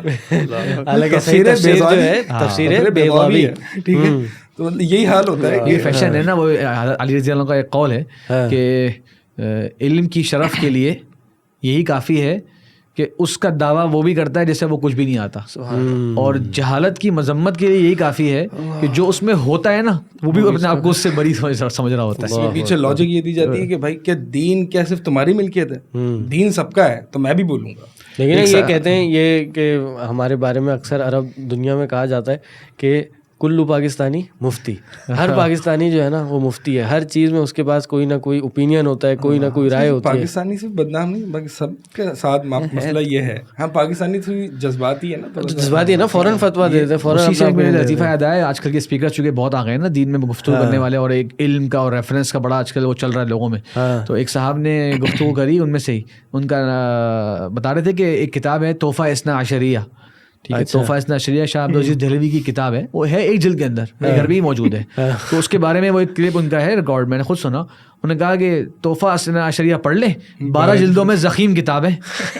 اب وہ اثنا عشریہ شیعہ حضرات کا دوسرا نام ہے 12 اماموں کے عقیدے کی وجہ سے، تو وہ ہے کتاب ایک جلد کی، لیکن اس نے کہا میں نے اثنا عشر 12 کو کہتے ہیں یہ تو پتہ ہے مجھے، تو تحفہ اثنا عشریہ 12 جلدوں میں ہوگی. تو اس نے کہا وہ 12 جلدوں میں ضخیم کتاب ہے تحفہ اثنا عشریہ، وہ شیعوں کے بارے میں وہ پڑھنا کافی ہے. دیکھی ہوگی وہ کتاب، بس نام سن لیا تو اثنا عشر کو وہ سمجھ گئے. یعنی آپ بات ایشو کی ہو رہی تھی، تو ایک بہت بڑا ایک ایشو جو ہمارے یہاں ایک چل رہا ہے، جو ہر بندے کو، ہر مسلمان کو فیس کرنا پڑتا ہے، وہ ہے یہ آپ کا فرقے واریت، مسالک کی ایک بمبارڈمنٹ کہ بھائی کسی نے اگر دین میں آنا ہے، دین پڑھنا ہے، تو بھائی اب وہ کس کو پڑھے، کس کی میتھڈالوجی پہ پڑھے، کیونکہ ہر جماعت کے اندر، ہر مسلک کے اندر سب مسالک موجود ہیں، اور پھر مسالک کے اندر پھر سب جماعتیں موجود ہیں، پھر ان کے پھر انسٹیٹیوشنز کون کون سے ہیں، کس میں جا کے اس نے پڑھنا ہے. تو یہ ایک ایسا مسئلہ ہے کہ اس کے ہونے کی وجہ سے لوگ دین پہ نہیں آتے. بالکل،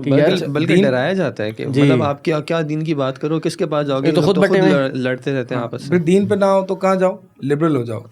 ہاں، اور لبرل میں وہ تو سارے متفق ہیں، لبرل میں تو جو ہے وہ سب سے ڈبل مسالک ہیں. ادھر تو ادھر اجماع ہوا ہے سب کا. مطلب یہ سمجھ میں نہیں آتی، ڈبل سٹینڈرڈ ہے کہ بھائی دین میں بہت فرقے ہیں، وہاں چھوڑ کے ہمارے فرقوں کی طرف آؤ. ڈفرینس آف اوپینین اگر ہو رہا ہے تو دنیا کے معاملے میں تو وہ صحیح ہے، اکنامکس میں ہو رہا ہے اور میتھمیٹکس میں ہو رہا ہے، پالیٹکس میں مارنے پیٹنے پہ آ جاتے ہیں، پوری قوموں کو خراب کر دیتے ہیں. آپ یہ دیکھ لیں ابھی جو دنیا میں چل رہا ہے، رشیا اور ان کا، ایک قوم دوسری قوم کو تباہ، اس کا کوئی مسئلہ نہیں. ہاں، اور یہاں پہ کوئی دین کے نام پہ کرنے کے آتا ہے تو سب اٹھ کے آ جائیں گے، یہ دیکھو کیسی قوم ہے، ظالم جو ہے ان کا دین کو دین لڑا رہے ہیں. تو بہرحال انشاءاللہ کافی ہم نے ایشوز ڈسکس کر لیے، لیکن اب میں یہ چاہتا ہوں کہ اب آپ لوگ کچھ اپنی سٹوریز بتائیں یا سٹوری بتائیں کہ کیا چیز آپ کو دین کے علم کی طرف لے کے آئی، کہ کس چیز، کون سا ایشو آپ نے فیس کیا جس کی وجہ سے آپ نے کہا نہیں یار میں پڑھنا چاہتا ہوں اور میں علم کا سفر اختیار کرنا چاہتا ہوں اور میں اس علم کی دنیا میں قدم رکھنا چاہتا ہوں. اور پھر موٹیویٹ کس نے رکھا؟ شیخ آپ سے شروع کریں گے. آپ نے ماشاءاللہ ہم سے بہت زیادہ وقت لگایا ہے، تجربہ بھی ماشاءاللہ اس ایک مقدس زمین پہ آپ پڑھ کے آئے ہیں. پہلے آپ سے بسم اللہ کرتے ہیں. نہیں بس میں مطلب ظاہر ہے مختصراً طور پہ اس موقع پہ تو انیشلی آپ نے پاکستان سے پڑھا تھا نا، تو وہ بھی تھوڑا بتائیے گا پھر کیسے آپ وہاں گئے. وہاں دیکھیے شروع میں تو اسکولنگ کے بعد ہی میرے اس سے بڑے بھائی ہیں، انہوں نے قرآن حفظ کیا، تو والدین کا جسے کہتے ہیں ایک شوق تھا کہ بچہ قرآن حفظ کر لے. تو پھر میرے والد صاحب نے مجھ سے بھی پوچھا کہ آپ کو بھی قرآن حفظ کرنا ہے, تو مجھے بھی اچھا لگتا تھا قرآن حفظ کرنے کا آئیڈیا, تو میں نے کہا بالکل کرنا ہے. تو پھر میں نے شروع میں اسکول چھوڑ دیا تھا اور قرآن حفظ کیا. قرآن حفظ کرنے کے جو میرے استاد تھے ان کی میرے پہ بہت بڑا احسان ہے, بہت بڑی نیکی ہے. شیخ عبدالقادر آسٹریلیا میں ہوتے ہیں ابھی. وہ نیکی یہ تھی کہ انہوں نے ایک جملہ مجھے سکھا دیا, اور وہ کیا سکھایا, بلکہ 2 جملے سکھا دیے.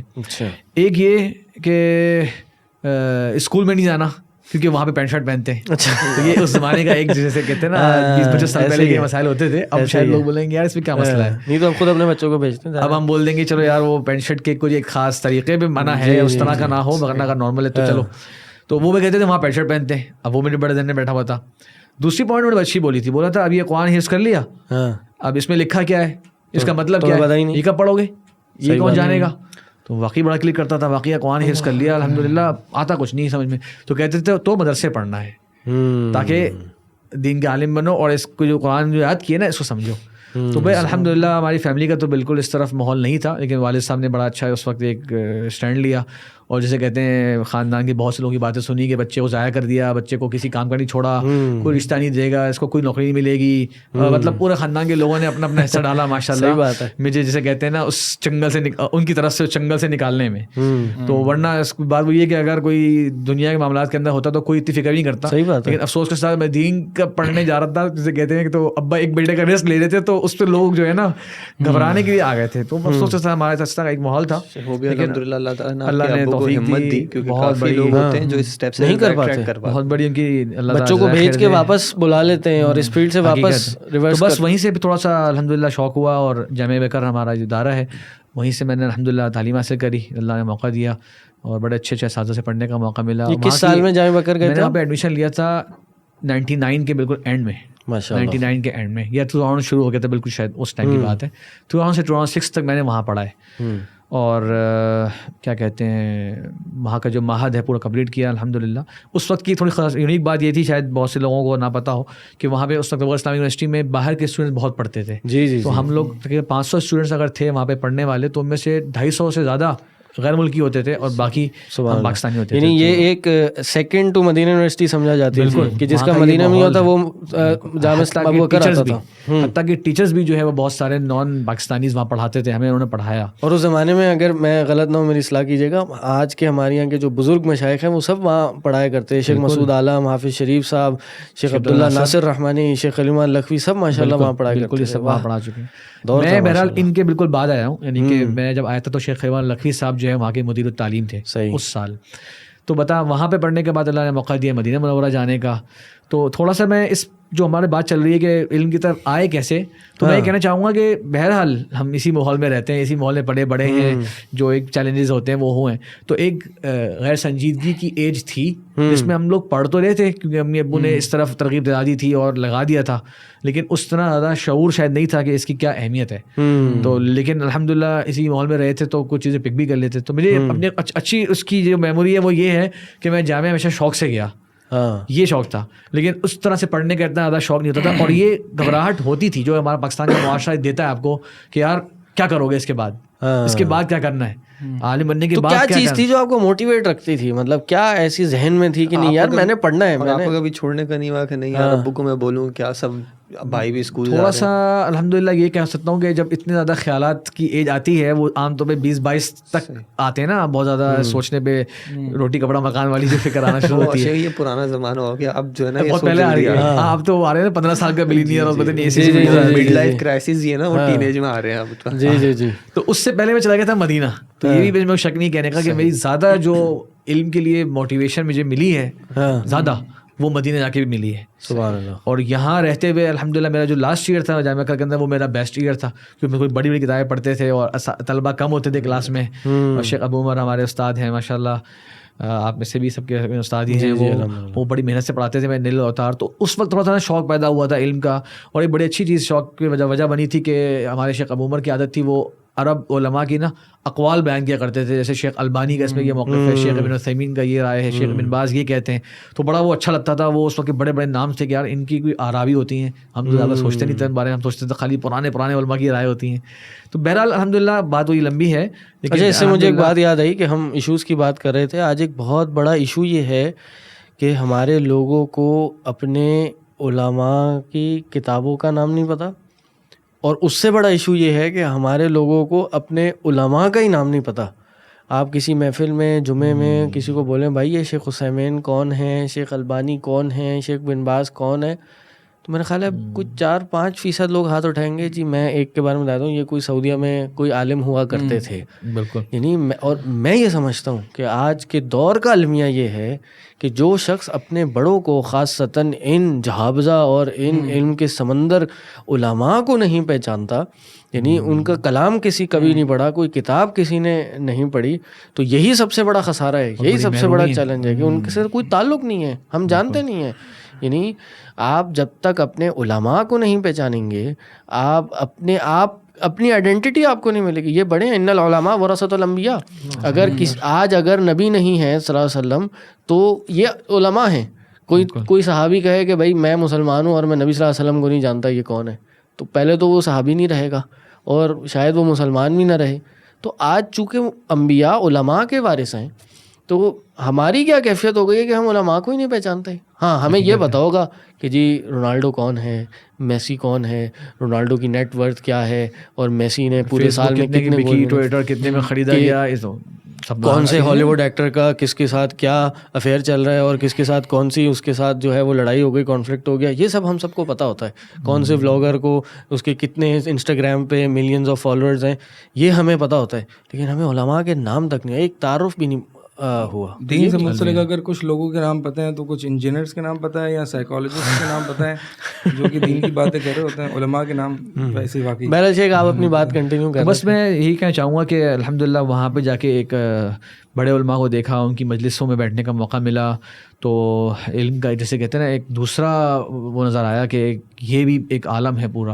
اور وہاں پہ ایک بڑی خصوصی بات یہ ہے سعودی عرب میں الحمدللہ, مدینہ منورہ کی خاص کر بات کروں گا اگر, کہ وہاں پہ ہر فن میں پڑھانے والے متخصص علماء ہوتے ہیں, اس فیلڈ کے ایکسپرٹ ہوتے ہیں جو وہ اس کو پڑھا رہے ہوتے ہیں, جنہوں نے اس پہ پی ایچ ڈی کی ہوئی ہوتی ہے. تو جب وہ اس سبجیکٹ کو پڑھا رہے ہوتے ہیں نا تو ان سے اس سبجیکٹ کو پڑھنے کا مزہ ہی پھر اور ہوتا ہے. ہمارے یہاں پاکستان میں کیونکہ یونیورسٹیز اتنا زیادہ اس کو اون نہیں کر رہی ہوتی اس سسٹم کو, دینی تعلیم کے سسٹم کو, تو اس لیے وہ ایک کامن سا کورس پڑھایا جاتا ہے جس میں ہر سبجیکٹ کی آپ کو ایک حد تک آگاہی دے دی جاتی ہے. کسی ایک دو سبجیکٹس میں زیادہ اسپیشلٹی جو ہے وہ نہیں کرائی جاتی ہے آپ کی. یہ وہاں پہ بہرحال ماحول ہے, تو وہاں پہ عقیدے کے پی ایچ ڈیز ہیں, وہاں پہ حدیث کے الگ پی ایچ ڈیز ہیں, فقہ کے الگ ہیں, اصول فقہ کے الگ ہیں. تو ان سے جب آپ اس فن کی کتابیں پڑھتے تھے تو وہ بڑا ایک زبردست انداز سے اس کو پڑھاتے تھے. پھر میں نے بڑی اچھی بات نوٹ کری کہ وہاں پہ جو علماء ہیں, عام لوگوں کے لیے ہم بات کر رہے ہیں نا, عام لوگوں کے لیے بھی وہ کتابیں پڑھایا کرتے تھے. یعنی ہمارے شیخ ہیں شیخ عبدالرزاق بدر حفظہ اللہ, ان کے بہت سارے دروس ہیں جو عوام الناس کے لیے ہوتے تھے.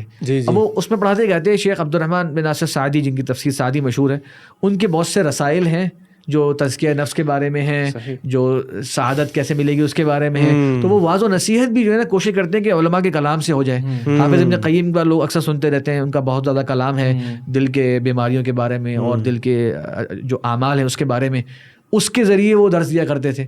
تو یہ بڑا نا. اچھا شیخ, آپ کا جو ماشاءاللہ فیلڈ آف یعنی جو آپ نے اسپیشلائزیشن ہے وہ غالباً حدیث ہے. ہاں, علوم الحدیث ہے. یعنی آپ نے اپنا بیچلرز بھی علوم الحدیث میں کیا, پھر ماسٹرز بھی علوم الحدیث میں کیا, اور پی ایچ ڈی بھی آپ نے علوم الحدیث کی ایک فیلڈ میں کیا.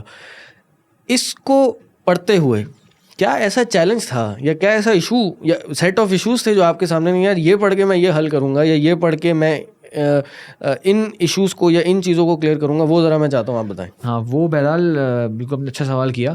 ایک تو یہ کہ ہمارا جو حدیث ہے اس کی جو بیچلرز ہے اس میں وہ کہلاتا ہے کلیۃ الحدیث و دراست الاسلامیہ. حدیث سے فوکس ہوتا ہے لیکن باقی سبجیکٹس بھی پڑھتے ہیں ہم. لیکن ماسٹرز اور پی ایچ ڈی میں آ کے آپ کو ایک ڈپارٹمنٹ سلیکٹ کرنا پڑتا ہے. تو ہمارے حدیث میں 2 ڈپارٹمنٹس تھے, ایک فقہ السنہ تھا جس میں شرح حدیث وغیرہ سے زیادہ چیزیں تھیں, ایک تھا علوم الحدیث جس کے اندر حدیث صحیح ضعیف کیسے ہوتی ہے, علم رجال, جرح تعدیل وغیرہ وغیرہ, اس طرف اس پہ فوکس تھا ہمارا. تو بالکل آپ نے بات صحیح کی, اور یہ چیز نا طالب علم کو بڑا ایک موٹیویٹ بھی کرتی ہے کہ یار میں گول کیا ہے, اس چیز سے گول کیا ہے, مطلب اتنا پڑھتا جا رہا ہوں, اتنی کتابیں پڑھ رہا ہوں, اتنے رجال کے بارے میں پڑھ رہا ہوں, مطلب یار یہ تو 500-1400 سال 1200 سال پرانے رجال تھے, اب میں کیا آج کے دور میں یہ کرنے جا رہا ہوں. تو اس میں 2-3 کلاسز کو آپ جیسے کہتے ہیں نا ذہن میں رکھتے تھے. ایک وہ جو اپنے ہیں آپ کے ساتھ جڑے ہوئے, علم تعلم سے ان کا جیسے کہ تعلق رہتا ہے, تو ان کو بتا دینا. مثال کے طور پہ لوگ سوالات ابھی بھی بھیجتے ہیں, میرے بہت جاننے والے, یہ حدیث صحیح ہے, یہ حدیث ضعیف ہے. بہت سے حضرات شاید, مطلب میں نہیں کہہ رہا کہ میں ہر حدیث کو اس طرح سے تحقیق کرتا ہوں, لیکن ایک حد تک اللہ تعالیٰ نے صلاحیت دی کہ میں کر سکتا ہوں تھوڑی بہت. تو ایک صحیح رہنمائی کر دینا کہ بھائی یہ حدیث واقعی اوتھینٹک ہے کہ نہیں, یہ تو ایک اپنے لوگوں کا کام ہو جائے. یہ بھی ایک بہت بڑا ایشو ہے نا آج کل کہ ضعیف حدیثیں جو ہیں وہ ایسے پھیلی ہوئی ہیں کہ جیسے وہ دین ہے ہمارا. اس سے بڑی بتاؤں بات کیا ہے, میرے پاس کچھ ایسی حدیثیں آئیں جس میں کہا گیا کہ کنفرم کر دیجیے یہ صحیح مسلم میں یہ جس طرح کے لکھا ہوا ہے, اور وہ حدیث لکھا صحیح مسلم نمبر بھی لکھا ہوا ہے اور وہ وجود ہی نہیں ہے اس حدیث کا. تو یہ ایک اور طریقہ ہے جیسے کہ ڈاکہ مارنے کا کہ بخاری مسلم کو لوگ معتبر سمجھتے ہیں, تو کوئی عجیب سی بات کرو اور ریفرنس دے دو بخاری کا مسلم کا. تو دیکھیے کچھ لوگ چیک نہیں کر رہے اور کچھ لوگ کیا پتہ دین سے متنفر ہو رہے ہوں, ارے یار بخاری مسلم میں یہ بات لکھی ہوئی ہے, نہیں یار اس کا مطلب یہ کوئی گڑبڑ ہے. تو کوئی پتہ نہیں یہ دشمنان اسلام کی طرف سے یہ سازشیں ہو رہی ہیں. جی جی جی. اور پھر یہ ظاہر ہے یہ ذہن میں رہتا تھا کہ ہمارا چونکہ یہ حدیث کا فیلڈ ہے اور یہ ایک اسلام کی بہت عظیم جسے کہتے ہیں نا ایک شعبہ ہے, یعنی سنت نبوی جو ہے اس کا مقام, یعنی اسے کہتے ہیں علماء نے اس کو کہا کہ امام زہری نے کہ یہ سفینۃ النجاہ ہے, یہ نجات کی جو ہے نا وہ کشتی ہے. اور بعض علماء نے کہا کہ سنت رسول صلی اللہ علیہ وسلم ہے وہ تو طوفان نوح کی جس طرح نوح کی کشتی تھی نا وہ تھی, جو اس میں بیٹھ گیا وہ بچ گیا, جو اس سے اتر گیا وہ ہلاک ہو گیا. تو بہت بڑا اس ذہن میں تھا کہ ہمارے پاکستان میں افسوس کے ساتھ سنت کو لے کے بہت زیادہ مسکنسیپشنس پھیلائے گئے ہیں اور ان کی غلط من مانی تشریح کر کے لوگ دین کا حلیہ بگاڑ رہے ہیں, اور بہت زیادہ احادیث کی کس طرح سے وہ چلی تاریخ اس کی تدوین کس طرح ہوئی اس کے بارے میں لوگوں کو ڈاؤٹس بہت زیادہ دیے ہوئے ہیں. تو آپ کو آج عام چلتا پھرتا بندہ ملے گا بولے گا حدیثیں تو 300 صحابہ لکھی گئی ہیں, آپ اس سے خالی بولیں گے. یہ دینی طلباء میں یہ سوال آ جاتا ہے جب تک وہ جا کے وہ سنت کا وہ کانسیپٹ نہیں پڑھتے یا وہ جو تدوین السنہ کا چیپٹر ہے وہ نئی طریقے سے پڑھتے, تو یہ عام طلباء میں نے دیکھا یار حدیثیں تو 200 سال, امام بخاری تو 200 سال بعد آئے تھے. اور دوسرے ایکسٹریم پہ کہتے ہیں کہ موضوع ہے تو کیا وہ حدیث تو ہے نا, وہ ایک اور حدیث موضوع ہے, یہ حدیث ضعیف ہے تو حدیث تو ہے نا, ضعیف ہوتا ہے, حدیث موضوع بھی ہوتی ہے, حدیث کو تم ضعیف کہہ راستہ, حدیث شریف, حدیث ضعیف, موضوع شریف. اگر گھر میں کوئی ضعیف ہو جائے تو گھر سے نکال دیتے ہو, ایک سال میں جس طرح کہا اگر کوئی گھر سے ضعیف ہو جائے تو کیا اس کو نکال دیتے ہو گھر سے, کیا اس کا خیال کرتے ہو نا. کسی عالم نے یہی کہا نا کہ یہ موضوعات شریف میں سے ہے, یہ یعنی موضوع حدیث کو بھی شریف کہا کہ جو نبی علیہ السلام پہ جھوٹ ہے اتنا بڑا, نبی علیہ السلام نے کہا کہ بھائی اس کو جہنم میں اس کا ٹھکانا ہے, تو اس کو ہم جو ہے اتنی عزت دے رہے ہیں اس حدیث کو, علماء نے تو زندگی شریف ہے نا. ویسے ابھی میں ریسنٹلی ایک عالم صاحب کو سن رہا تھا, کیلا بھی شریف ہوتا ہے. ہاں ایک عالم صاحب کو سن رہا تھا, عالم دوبارہ میں نے ریپیٹ کر دیا, ایک صاحب کو میں سن رہا تھا قریب میں, وہ ایک حدیث کے بارے میں ایسی مذاقہ خیز بات کی نا انہوں نے, جیسے حضرت عائشہ رضی اللہ عنہ کی ایج کا جو معاملہ ہے, کس وقت آپ کا نکاح ہوا اللہ کے نبی صلی اللہ علیہ وسلم کے ساتھ. حدیث صحیح بخاری کے اندر موجود ہے, نکاح 6 سال کی عمر میں ہوا اور حضرت عائشہ کی رخصتی جو ہے وہ 9 سال کی ایج میں ہوئی. اور اب علماء کہتے ہیں کہ دیکھیں اس زمانے میں کفار مکہ نے اور یہودیوں نے کوئی ایک ایسا موقع نہیں جانے دیا تھا کہ جس میں نبی اکرم صلی اللہ علیہ وسلم پر تان کیا جائے کہ وہ تان نہ کرتے. لائیے ساری تاریخی روایت لکھ رہی ہے کہ کس شخص نے حضرت عائشہ رضی اللہ عنہ کے اس نکاح پہ تان کیا ہو آپ صلی اللہ علیہ وسلم پر. حتیٰ کہ کچھ ابھی آپ اگر چلے جائیں دیکھ لیں, مطلب اس میں کتنی باتیں کی گئی, کتنی باتیں کی گئی, کسی نے یہ بات نہیں کری کہ بھائی کیسے ایک کم عمر کا نکاح ہوا. لیکن چونکہ ہم اپنے زمانے میں رہ کے ہر چیز کو چاہتے ہیں آج کے ساتھ جج کریں, تو بھائی پھر تو میں اور آپ اگر اپنی پردادی کے بارے میں معلومات لے لیں گے تو معلوم ہوگا ان کی شادی ہو گئی تھی 13 سال کی عمر میں. آج اگر آپ بات کر دیں گے بچی کی شادی ہوئی 13 سال کی عمر میں تو خاندان والے آپ کے سب سے بڑے دشمن بن جائیں گے. تو بھائی ہر زمانے میں ایک صدی کے اندر ہی اتنے فرق آ جاتے ہیں, تو 1400 سال پہلے کے آپ جو ہے تصورات کو لے کے آ رہے ہیں. امام شافعی نے کہا تھا کہ میں نے 21 سال کی عمر کی دادی دیکھی. امام شافعی کہتے ہیں کہ میں نے 21 سال کی عمر کی دادی دیکھی. ان کی شادی کب ہوئی ہوگی اور ان کی اولاد کب ہوئی, اور ان کی اولاد کی جب اولاد ہوئی تب وہ لڑکی دادی بنی. یعنی آپ کہہ لیں کہ 10 سال میں شادی اس کی ہو گئی, پھر 11 سال میں اس کی بیٹی ہو گئی, اور 10 سال بعد اس کی بیٹی شادی ہو گئی تو وہ خاتون تھی 20 سال کی. اس کی جب بیٹا ہو گیا یا اولاد ہو گئی تو وہ خاتون پہنچی تھی 21 سال کی. تو انہوں نے 21 سال کی دادی دیکھی. امام شافعی کا قول ہے. تو آپ دیکھیں نا یہ ساری باتیں یہ علم ہی ہمیں گائیڈ کر رہا ہے, علم ہی آپ نے سیکھا تو یہ باتیں کر رہا ہے نا. ہاں میں خالی ایک پوائنٹ بات پورا کر رہا ہوں اپنی بات کو, کہ یہ جو صاحب تھے, اب حدیث پہ تان کی بات کر رہا ہوں کہ حدیث کی ڈیفینڈ کی کتنی ضرورت ہے. حدیث میں کہتے ہیں 9 کو 9, جی عربک میں کہتے ہیں 9 کو, صحیح ہے آپ سب جانتے ہیں. کہہ رہے کہ یہ حدیث کی کتاب میں لکھا تھا 19, اللہ اکبر 19. یہ اشر جو ہے نا یہ کہیں گر گیا لکھنے والوں کی طرف سے, تو یہ اس کو 9 کر دیا گیا.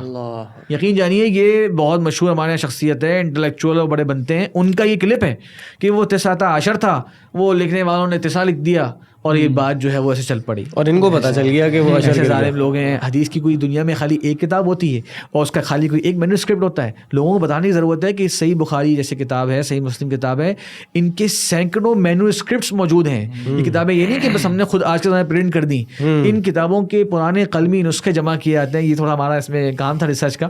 پرانے قلمی نسخے جمع کر کے ان سب کو آپس میں میچ کر کے صحیح ترین ٹیکسٹ ایکسٹریکٹ کیا جاتا ہے ان سے.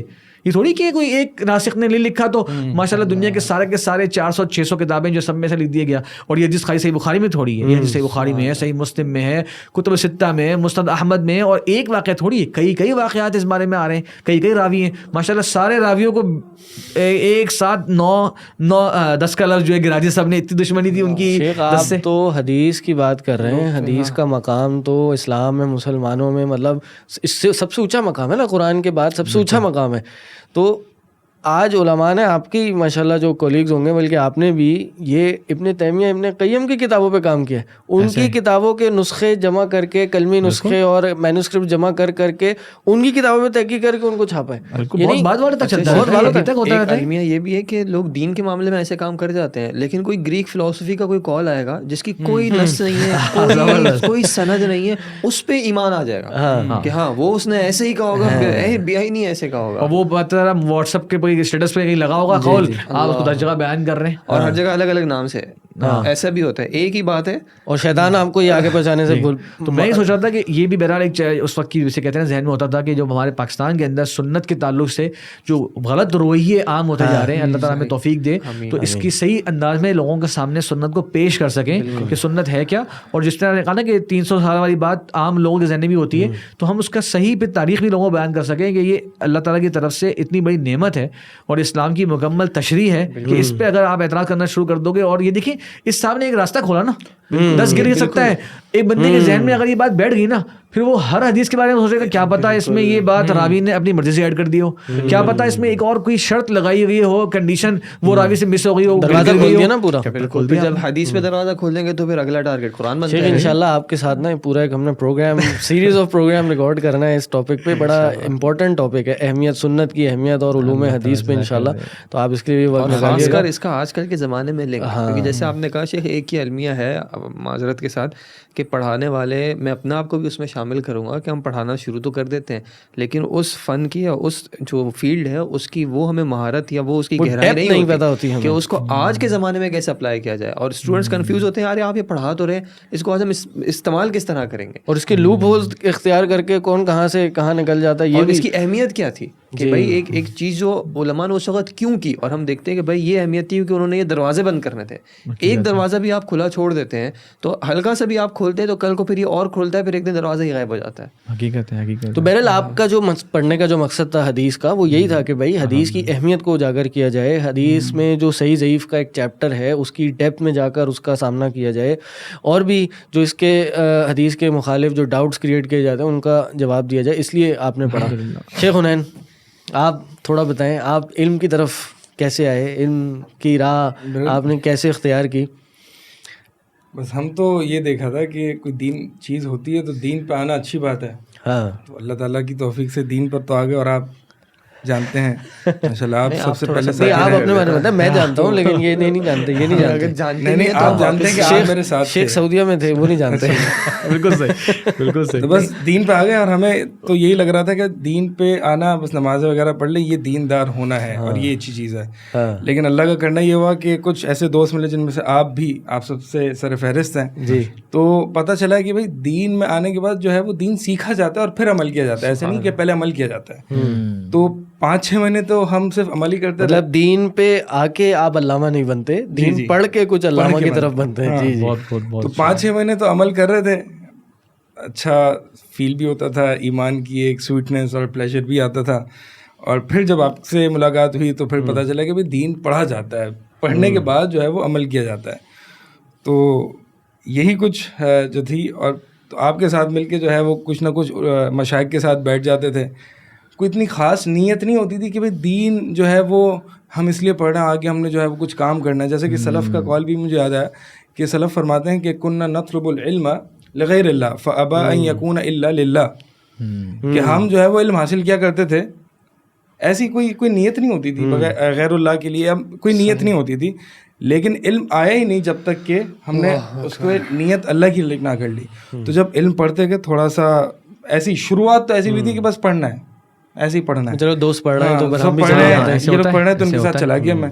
لیکن جب علم پڑھنے پر آئے، قرآن حدیث پڑھنے پر آئے، تو وہ جو مٹھاس، وہ کہتے ہیں جنت، بالکل ایسے ایک جنت ہے علم کی، تو وہ جنت محسوس ہونے لگی. اور پھر یہ ارادہ ہوا کہ نہیں، اس میں تو آگے بڑھنا ہے، اس کی یہ تو پیاز جو ہے وہ بجھے گی نہیں، اس کو آگے کرتے رہنا ہے. بس یہ ایک بیچ میں آپ نے کچھ مشائخ کو بھی بہت ذرا ملازمت کے ساتھ آپ نے سنا تھا، بڑا ڈیڈیکیشن کے ساتھ. وہ کون تھے؟ میں چاہتا ہوں وہ بھی ذکر کر دیں آپ.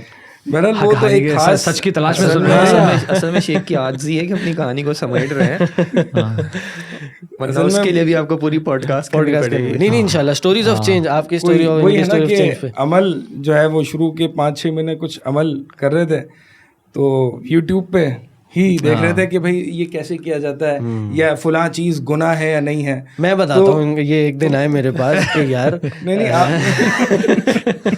یہ میرے پاس ہے، یار یہ توصیف الرحمان صاحب کون ہے، ان کو سن سکتے ہیں، یہ صحیح ہے یا نہیں ہے؟ میں نے کہا آپ کو سمجھ آ رہے ہیں؟ کہ جی ہاں سمجھ تو آ رہے ہیں. میں نے کہا پھر سنیں، 100% ان کو سنا جا سکتا ہے، ان میں سننے میں کوئی ڈاؤٹ نہیں ہے. تو پھر ماشاء اللہ انہوں نے 1 to all توصیف الرحمان راشدی صاحب کے پورے دروس انہوں نے سنے. میرا خیال ہے انہوں نے ایک بھی لیکچر ان کا نہیں چھوڑا. مجھے جو یاد ہے اصل میں ان کو جو ہے آپ کو موقع ملا تھا کہانی سنانے کا، آپ نے جو ہے وہ نہیں پوری بتائی، تھوڑا مرچ مسالہ ادھر سے میں بتا رہا ہوں پوری کریں. اصل میں ایک فقہی مسئلہ تھا، تو ان کا جو ہے وہ سائڈ میں سرچ کر رہا تھا یوٹیوب پہ کہ is this permissible, is doing this permissible. تو اس میں جو ہے وہ سائڈ میں ان کا ایک توصیف الرحمان صاحب کا ایک کلپ آیا تھا، تو وہ میں نے دیکھا اور مجھے حیرانی ہوئی. اور پھر میں نے ان سے بھی پوچھا تو ان سے بھی مجھے وہی جواب ملا تھا. ٹھیک ہے، وہ ایک فقہی مسئلہ تھا. تو پھر جو ہے وہ میں نے ان سے پوچھا کہ اچھا تو مطلب یہ صحیح ہے، ان کو سن سکتے ہیں؟ تو پھر میں نے ان کے کچھ لیکچرز وغیرہ سنے، اور پھر اس کے بعد جو ہے مطلب لوگوں کو یہ بڑا جو ہے وہ ایسا لگتا ہے کہ لوگ بڑے سخت ہیں یا یہ ہیں. ایسا نہیں ہے. مطلب ایک ہوتی ہے نا کہ اندر ایک دین کی جب طلب ہو یا طرف ہو، تو وہ اس کو فیول کو اگنائٹ کرنے کے لیے کوئی بھی اللہ تعالیٰ آپ کی طرف بھیج دیتا ہے. اصل میں ہمارے یہاں کا ایک یہ بھی ایشو ہے کہ ہمارے یہاں علم کی اہمیت نہیں ہے. ہمارے یہاں علم جس طرح بیان کیا جا رہا ہے نا، اس کی اہمیت ہوتی ہے. بالکل. اب وہ اگر بیان کرنے والا انتہائی میٹھا ہے اور بہت اچھی گفتگو کر رہا ہے، لیکن کانٹینٹ سے وہ خالی ہے، قرآن حدیث کوئی نہیں ہے، حدیثیں بھی ہیں تو جھوٹی حدیث ہیں، یار یہ عالم ہے، اس کی بات سننی چاہیے، دل کو چھوتی ہے. لیکن ایک بندہ خالص قرآن حدیث بیان کر رہا ہے، لیکن اس کا اسٹائل تھوڑا سا جارحانہ ہے، یا تھوڑا سا جذبات والا ہے، تھوڑا سا تقریرانہ اسٹائل ہے، تو نہیں یار یہ تو اسٹائل ہی اچھا نہیں ہے، میں کیوں سنوں ان کو. تو بات ٹھیک ہے، آپ کسی کے اسٹائل سے آپ اختلاف کر سکتے ہیں، ہر کسی کا اسٹائل ہر کسی کو سوٹ نہیں کرتا، بولنے کا ایک انداز ہے، لیکن ہم صرف اسٹائل کی وجہ سے کسی عالم کو چھوڑ دیں، یہ بات مناسب نہیں ہے کہ یار ان کا انداز اچھا نہیں ہے. بھائی دیکھو تو وہ کیا کہہ رہے ہیں، مطلب اپنے انداز میں ہم کہہ رہے ہیں بھائی یہ دیکھو کہ وہ کون، یہ نہیں دیکھو کون کہہ رہا ہے، یہ دیکھو کیا کہہ رہا ہے. لیکن جب دینی اور اسٹائل کا معاملہ آتا ہے تو پھر ہم دیکھتے ہیں بھائی یہ بندہ جو کہہ رہا ہے نا یہ بات صحیح ہے، بھلے وہ جو بھی یہ بات کر رہا ہے. اور اس بات سے آپ دیکھیں ماشاءاللہ شیخ توصیف الرحمان راشدی، پھر میں کہوں گا بھائی کسی کو اگر نہیں سمجھ آتی ان کی بات، یعنی اسٹائل نہیں سمجھ آتا، وہ اس کے اپنی رائے دوسرے علماء کو سنیں. لیکن جو خیر شیخ توصیف الرحمان راشدی کی دعوت سے، ان کی ویڈیوز سے پھیلی ہے نا، میں نہیں جانتا کہ کئی ایسے علماء یا ایسے لوگوں کو جو اس لیول کا کام کر سکے. یعنی ہم جانتے ہیں ہمارے بچپن میں جب یہ یوٹیوب نہیں تھا، جب یہ ٹی وی پہ نہیں تھا، ٹی وی تھا یوٹیوب نہیں تھا، تو ہمارے مسجد میں لوگ آ کر شیخ توصیف الرحمان راشدی کی سی ڈیز بیچا کرتے تھے. ہم وہ 20-30 روپے کی سی ڈی خرید کر گھر پہ جا کر سی ڈی پلیئر میں ڈال کے ٹی وی پہ شیخ توصیف الرحمان راشدی کو دیکھتے تھے. اور جب یوٹیوب آیا تو سب سے پہلے ان کا چینل تھا، ان کی ویڈیوز دیکھتے تھے. جیسے آپ نے بھی سنی، بڑے دوسرے مشائخ کے علماء کی تو بعد میں شاید آئیں.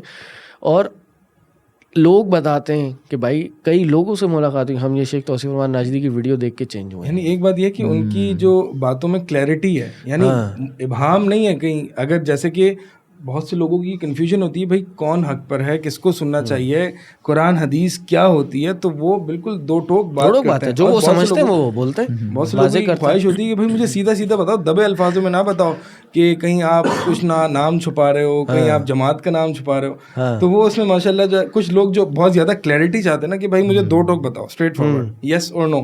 تو ان کو جو ہے وہ اس طرح کے. اچھا یہ چیز تو آپ کو علم کی طرف لے آئی نا, چلیں آپ نے کچھ ویڈیوز دیکھ کے آپ علم کی طرف آ گئے.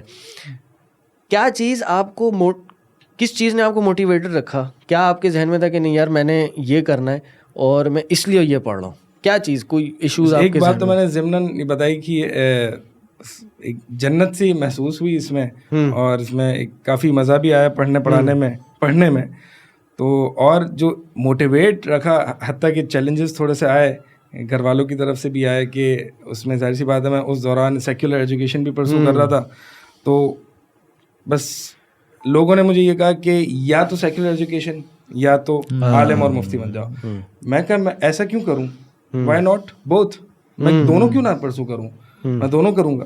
کہ نہیں دونوں نہیں کر سکتے آپ, یا یہ کر سکتے ہو یا یہ کر سکتے ہو. کہ یہ میں کر کے دکھاؤں گا انشاءاللہ میں کر کے دکھاؤں گا, اللہ کر کے دکھایا الحمدللہ. ہاں, تو پھر وہ ڈگری بھی ملی. تو ہوتا یہ تھا کہ شام میں جو ہے وہ مشائخ کے ساتھ بیٹھ جاتے تھے. پھر فل ٹائم مدرسہ تو تبھی جوائن کیا جب جو ہے وہ اس کا ہو گیا, کمپلیٹ ہو گئی سیکولر ایجوکیشن. موٹیویٹ جو ہے بس وہی ہے کہ مطلب کیا ایشوز تھے ذہن میں کہ یار میں یہ مجھے کنفیوژنز ہیں, یہ معاملات ہیں, یہ چیز مجھے علم کی طرف لائیے, مجھے اس لیے علم حاصل کرنا ہے.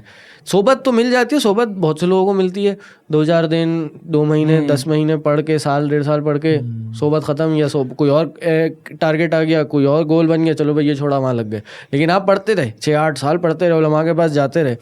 کیا چیزیں تھیں ذہن میں کہ یار میں نے یہ پڑھنا ہے؟ ایک یہ بھی ہو سکتا ہے جیسے کہ موسیٰ علیہ السلام نے کہا تھا نا کہ اے اللہ تو نے چونکہ مجھ پر انعام کیا ہے تو میں کافروں کی مدد کرنے والا نہ ہوں گا.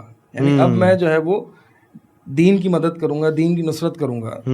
تو ایک یہی تھا کہ بس اللہ تعالیٰ نے جو ہے وہ ایک شعور دیا, ایک توفیق دی. تو اب جو ہے وہ دین کی خدمت کرنی ہے اور اپنے آپ کو بھی اس پہ لگانا ہے. بس ایک یہ چیز جو ہے وہ کھڑا رکھتے گئی, اور کچھ پڑھنے پڑھانے کی جو ہے وہ کچھ. ایک بات میں آپ کی بات سے میں اس میں اگر چاہوں تو وضاحت ہو جائے گی مزید شاید, وہ یہ کہ کبھی کبھار ہمارے لوگ جو ہیں نا آس پاس کے, وہ یہ سمجھتے ہیں کہ جس طرح دنیاوی تعلیم کا ایک گول ڈگری لینا ہے نا, تو انہیں لگتا ہے کہ دینی تعلیم کا بھی جو ایک گول ہے نا وہ کوئی نہ کوئی ڈگری لینا ہے. تو کہتے ہیں یہ دونوں تعلیم میں تم کیسے چلاؤ گے؟ اصل میں دینی تعلیم کا مقصد سب سے پہلا یہ ہے کہ اللہ تبارک و تعالیٰ کی معرفت حاصل کرنا اور پیارے نبی صلی اللہ علیہ وسلم سے متعارف ہونا, اور دین اسلام کا ہم سے کیا تقاضا ہے یہ سمجھنا. دیکھیے دین کے اندر وہ ڈگری جو ہے نا وہ اب شامل ہو گئی ہے, اس کے کچھ فوائد ہیں وہ الگ بات ہے, لیکن اصل تو اب جو ہمارے زندگی ہم بات کرتے ہیں, امام احمد, امام ابو حنیفہ, امام شافعی, ان کی ڈگری کیا تھی؟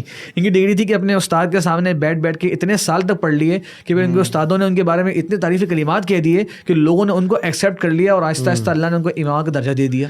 اور یہ میں نے سنا تھا شیخ امین شنقیطی رحمہ اللہ کے بارے میں, آپ اس کی تصحیح کیجیے گا, کہ وہ جب شروع مدینہ یونیورسٹی بنی, جامعہ اسلامیہ بنی, تو شیخ بن باز وغیرہ نے پوری دنیا سے علماء کو بلایا, تو یہ شیخ امین شنقیطی بھی گئے. تو انہوں نے ان سے کہا کہ بھائی آپ اپنی شہادہ دکھائیں, اپنی سند دکھائیں, اپنی ڈگری دکھائیں. تو انہوں نے کہا اشہد ان لا الہ الا اللہ. تو بھائی یہ تو ہمیں پتہ ہے, آپ کو ڈگری دکھائے آپ نے. نہیں کہ ڈگری فگری میرے پاس کوئی نہیں ہے. تو انہوں نے کہا اچھا چلیں ٹھیک ہے, ہم آپ سے کوئی سوال کرتے ہیں. تو انہوں نے چند سوال لکھ کے دیے شیخ امین شنقیطی کو, اور شیخ امین شنقیطی اضواء البیان تفسیر ایک بڑی کہتے ہیں کہ علم کا ذخیرہ ہے اس کے اندر, پڑھنی چاہیے. تو انہوں نے وہ سوال کے جواب دیے, اور ان سوالوں میں کچھ مزید سوال لکھ کے ان کو دے دیے کہ بھائی یہ لیجیے, اب آپ اس کے جواب دیجیے. تو جب وہ انٹرویو کرنے والوں نے ان کے سوال سنے تو انہوں نے کہا بھائی آپ بالکل لائق ہیں کہ آپ اس ادارے میں آ کے پڑھائیں, بلکہ طلبہ کو نہیں ہم اساتذہ کو بھی آ کے آپ پڑھائیں. تو بھائی ڈگری یہ دنیا میں ہی کام آتی ہے, گتے کا جو پیس ہے چھوٹا سا, قبر میں کام نہیں آئے گا یہ. بالکل. تو الحمدللہ یہ جو چیز آپ نے کری, جس طرح آپ نے دونوں چیزیں لے کے چلی, یہ ایک عام بندے کو بھی ایک میسج دیتا ہے کہ یار آپ چھوڑ دیں گے بہت لمبے اہداف, وہ آپ کو اللہ تعالیٰ انشاءاللہ خود بخود تمکین بھی دے دے گا, خود بخود ایک آپ کے لیے ماحول بھی مل جائے گا آپ کو. ابھی آپ یہ سوچیں کہ میں نے اپنے آپ کو کیسے اس دنیا میں ایک اچھا مسلمان بن کے گزارنا ہے. میں علم اس لیے حاصل کر رہا ہوں ایک اپنے لیے, پھر وہ ماشاء اللہ جب آپ علم حاصل کرتے ہیں, سال گزرتے ہیں, آپ کو کسی چیز میں مہارت حاصل ہوتی ہے, لوگ آپ کو درس کے لیے بلاتے ہیں, جمعے کے لیے بلاتے ہیں, کہیں کوئی کورس کرا دیتے ہیں آپ, پھر آپ خود بخود آہستہ آہستہ مدرس کی حیثیت سے پہنچ جاتے ہیں. تو یہ کوئی ایسی چیز نہیں ہے کہ جو دونوں چیزیں ساتھ لے کے چلی یا سکتی کبھی. ایسا کیا ہے علماء نے کیا, کاروبار بھی کیے ہیں, دین کا علم بھی حاصل کیا. شیخ عدیل آپ کچھ بتائیں, آپ اس سفر میں کیسے آئے؟ آپ وہ سائیکالوجی پڑھنے کے ساتھ ساتھ یہ ذرا وہ کیوں کرنا شروع ہو گئے؟ اس سے پہلے کے کچھ جو سفر ہے ان کا بھی ذکر کرتے ہیں. ایسی کوئی الحمدللہ سفر نامہ چھوٹا سا ہی ہے, ایسے بڑا نہیں ہے. اچھا آپ کہہ رہے ہو کہ ہم گھبرا جائیں گے, آپ کی بہت لمبی عمر ہے, لوگ گھبرا جائیں گے, پتہ نہیں کتنے بڑے بزرگ بیٹھے ہوئے, ہائٹ بھی لمبی ہے. تو چلیں آپ بتائیے. نہیں الحمدللہ اللہ کا بہت احسان ہے کہ والدین کی جو تربیت رہی تھی, انہوں نے جس طرز پہ پرورش کی تھی وہ دینی ماحول ہی تھا الحمدللہ. کوئی ایسا نہیں ہے کہ کوئی بہت زیادہ آؤٹ والا معاملہ ہو. اور ایک جو احسان ان کا رہا ہے اور وہ یہ کہ انہوں نے بچپن میں ہی جو ہے وہ قرآن حفظ کروا دیا تھا. یہ ہے کہ ظاہر سی بات ہے اس وقت اس کی اہمیت نہیں ہوتی اور اس وقت والدین کو ہم ایک ہارڈ ٹائم دیتے ہیں, اور باقاعدہ مجھے پتہ ہے کہ گھر والوں کو یہ محسوس ہوا تھا. لیکن یہ اللہ تعالیٰ کا بھی اس میں بالکل انعام ہے اور والدین کی بہت محنت ہے کہ انہوں نے ایک وہ مرحلہ اس زندگی میں کرا دیا, بعد میں جو ہے وہ بہت مشکل ہو جاتا ہے کرنے والوں کے لیے. تو پھر یہ کہ اس کے بعد جو ہے وہ اسکول میں داخلہ لیا, تو الحمدللہ وہ اسکولنگ بھی ساتھ ساتھ چل رہی تھی. دین کی طرف جو تھوڑا رجحان تھا وہ کچھ آپ سمجھ لیں اے لیولس کے قریب بڑھا تھا, یعنی آپ انٹر کے اس میں کہہ رہے ہیں کہ وہ تو اس سے پہلے بھی الحمدللہ کوئی ایسا نہیں ہے کہ بھائی کوئی بہت زیادہ خراب معاملات تھے. الحمدللہ نماز وغیرہ چلتی رہتی تھی. ہاں یہ ہوتا تھا کہ تھوڑا سا میوزک کی طرف رجحان تھا, تو وہ ایگزام جب قریب آتے تھے تو مجھے یاد ہے کہ سارے سانگز غائب ہو جاتے تھے. تو الحمدللہ یہ تھا کہ کچھ شعور تھا رمضان میں بالکل. تو الحمدللہ یہ تھا کہ کچھ شعور تھا, لیکن وہ محبت نہیں تھی دین سے, جو سچی بات ہے. لیکن الحمدللہ جب وہ اے لیولس میں آئی تو اس کے بعد پھر کچھ دینی لوگوں سے تعلق بڑھا, کچھ تبلیغ کے معاملات کی طرف بھی وہ اس طرح کے معاملات ہوئے. پھر یہ سمر کیمپ وغیرہ میں تو الحمدللہ اس میں جو ہے گھر کے قریب مسجد میں جو ہے وہ ایک سمر کیمپ میں تعارف ہوا, اور وہاں پہ الحمدللہ اساتذہ جو ملے وہ اللہ کا ایک بہت بڑا احسان رہا کہ وہاں سے زندگی میں جو ہے دین کی سمجھ کے اعتبار سے بہت تبدیلی آئی. اور یہ جو علم کی ہم بات کر رہے ہیں تو وہ اصل میں انہی اساتذہ کی محنت تھی. یہ بات سمجھ میں آئی کہ اگر واقعتاً سب سے پہلے تو یہ کہ اپنی زندگی کو کچھ سنوارنا ہے, اپنی زندگی کو کچھ کیونکہ آپ نے قرآن حفظ کیا ہوا ہے, جیسے آپ نے کہا شیخ قرآن حفظ کیا ہوا ہے, لیکن دکھ کی بات یہ ہے کہ جو پڑھ رہے ہیں کچھ سمجھ نہیں ہے کیا پڑھ رہے ہیں. کیا مجھے اتنا یاد ہے کہ اب تھوڑا سا ایک ہوتا ہے کہ وہ ہوتے ہیں نا کچھ آیات میں متشابہ جو ہوتے ہیں کہ اب وہ مومنین یا کافرین اسی کی سمجھ نہیں آ رہی کہ ان اللہ یحب المومنین آئے گا یا کافرین آئے گا, تو اتنا بھی جب سمجھ نہیں آتا تو پھر اس وقت یہ ہوا کہ بھائی یہ پڑھا تھا, اور اس سے بڑھ کے کہ یار دین پہ عمل کرنا ہے تو پتہ تو ہونا چاہیے نا کیوں. اللہ تعالیٰ نے کچھ کیوریس مائنڈ دیا ہے. اب کچھ سوالات جب ریز ہوتے ہیں تو ہوتا ہے کہ ایسا کیوں ہے. اب جب وہ سوالات آپ گھر والوں کے پاس لے کے جائیں, آپ کو کوئی تسلی بخش جواب نہ ملے تو پھر انسان کو ہوتا ہے یار یہ نا وہی خیر تھوڑا برا تو اس لیے ہو رہا ہے کہ ہمارے بڑے کرتے تھے بالکل کہ وہ مکھی مارنے والی بات ہے. اور پھر ایک طرف سے یہ آ جاتا ہے کہ یار زیادہ سوالات کرنے کے نہیں ہوتے. دیکھیں دین میں جو ہے نا اتنا یہ نہیں ہوتا, بس جو ہے وہ ہے وہی کرنا ہے. لیکن بڑے اکثر جو بڑوں نے دیا ہے وہ جواب دے دیتے ہیں, بیٹا اتنی زیادہ باتیں نہیں پوچھا کریں, بس کرنا چاہیے, عمل والے بنو, یہ کر کے بولا جاتا ہے. جی بالکل. اور اصل میں ہوتا ہے نا کہ جب انسان کو خود نہیں پتا ہوتا نا تو پھر وہ یہ ہوتا ہے کہ میں کیا بولوں کہ مجھے نہیں پتا. تو اس اعتبار سے کیونکہ یہ کچھ کویشچنز ریز ہوئے, اور پھر اساتذہ نے سکھایا کہ دیکھو دنیا میں اگر زندگی میں کوئی بھی ایک خاطر خواہ لوگوں کے لیے اپنے لیے کوئی محنت کرنی ہے تو اس کے لیے آپ کو دین کے علم کو لازمی کرنا پڑے گا, کیونکہ محنت کرنے والے تو بہت ہیں, ہاتھ پیر ہلانے والے تو بہت ہیں, اور لوگ آپ کو بلائیں گے بھی. اور ایسا ہوتا تھا کہ ذرا سا آپ مسجد جانا زیادہ شروع ہیں تو وہ 2-3 لوگ پہنچ جائیں گے کہ آپ ذرا سا ادھر بھی آ جائیں. پھر اصل میں گھر میں بھی کچھ ماحول اس طرح تھا کہ امی کا بھی وہ ایک تعلق تھا جماعت وغیرہ سے, تو وہ اس اعتبار سے بھی ایفرٹس چلتی رہتی تھیں کہ بھائی یہ جب ایک بندہ دین میں تھوڑا سا آ رہا ہے تو اس کو اپنی طرف گھیرا جائے, اس کو کیچ کرو. بالکل. اب وہ جب ملٹیپل طرف سے ایفرٹس آتی ہیں تو پھر سوال آتا ہے کہ یار اس میں فرق کیا, ان کے ساتھ یہ کیوں نہیں, یہ کیوں یہ کر رہے ہیں, کون سی جماعت صحیح ہے, بالکل کہ اور ان کی ایفرٹس ادھر کیوں ہیں اور ان کی ایفرٹس ادھر کیوں ہیں. تو اس کا جواب پانے کے لیے وہ اساتذہ نے سکھایا بھائی ان سب کا آپ کو جواب مل جائے گا, یہ کنفیوژنز ہیں لیکن اس سب کا جواب ہے. لیکن اس جواب کے لیے کیا ہے کہ آپ کو تھوڑی سی محنت کرنی پڑے گی. اگر آپ کو دنیا ایک اللہ تعالیٰ نے قانون بنایا, آپ کو دنیا میں کچھ بھی حاصل کرنا آپ کو تھوڑی سی محنت کرنی پڑتی ہے. اور اس محنت میں دیکھیں آپ کسی ایک تو ہے نا, اب جیسے مجھے یہ بات یاد ہے ادھر کچھ لوگوں کو ڈرائیونگ کا ڈر ہوتا ہے کہ بھائی میں گاڑی نہیں چلا پاتا, اور وہ ڈر کیا ہوتا ہے مجھ سے کوئی غلطی ہو جائے گی, لیکن وہ کسی اور کے ساتھ بیٹھ جاتے ہیں کہ بھائی تم چلا لو، تو بھائی وہ غلطی نہیں کر سکتا. دوسری بات یہ کہ مجھے یہ کیسے زیادہ اعتماد ہو کہ یار تم غلطی نہیں کرو گے. الحمدللہ اللہ تعالیٰ نے ایک سمجھ دی ہے کہ بھائی آپ کسی اور کے پیچھے چلے ہوئے ہیں کہ بھائی وہ جیسے کہہ رہے ہیں آپ کریں، بھائی غلطی تو وہ بھی کر سکتا ہے. واقعہ تو نہیں ہے ڈرائیونگ والا؟ آپ میرے بچپن کی جو ہے گاڑی چلانے میں بیٹھے ہیں تو جی آپ کنٹینیو. شیخ طہا جو ہے سب کے رازدان بیٹھے ہیں. اصل میں گاڑی چلانے میں تو بعد میں معاملہ خطرہ وہ آیا تھا، لیکن شروع میں تو الحمدللہ.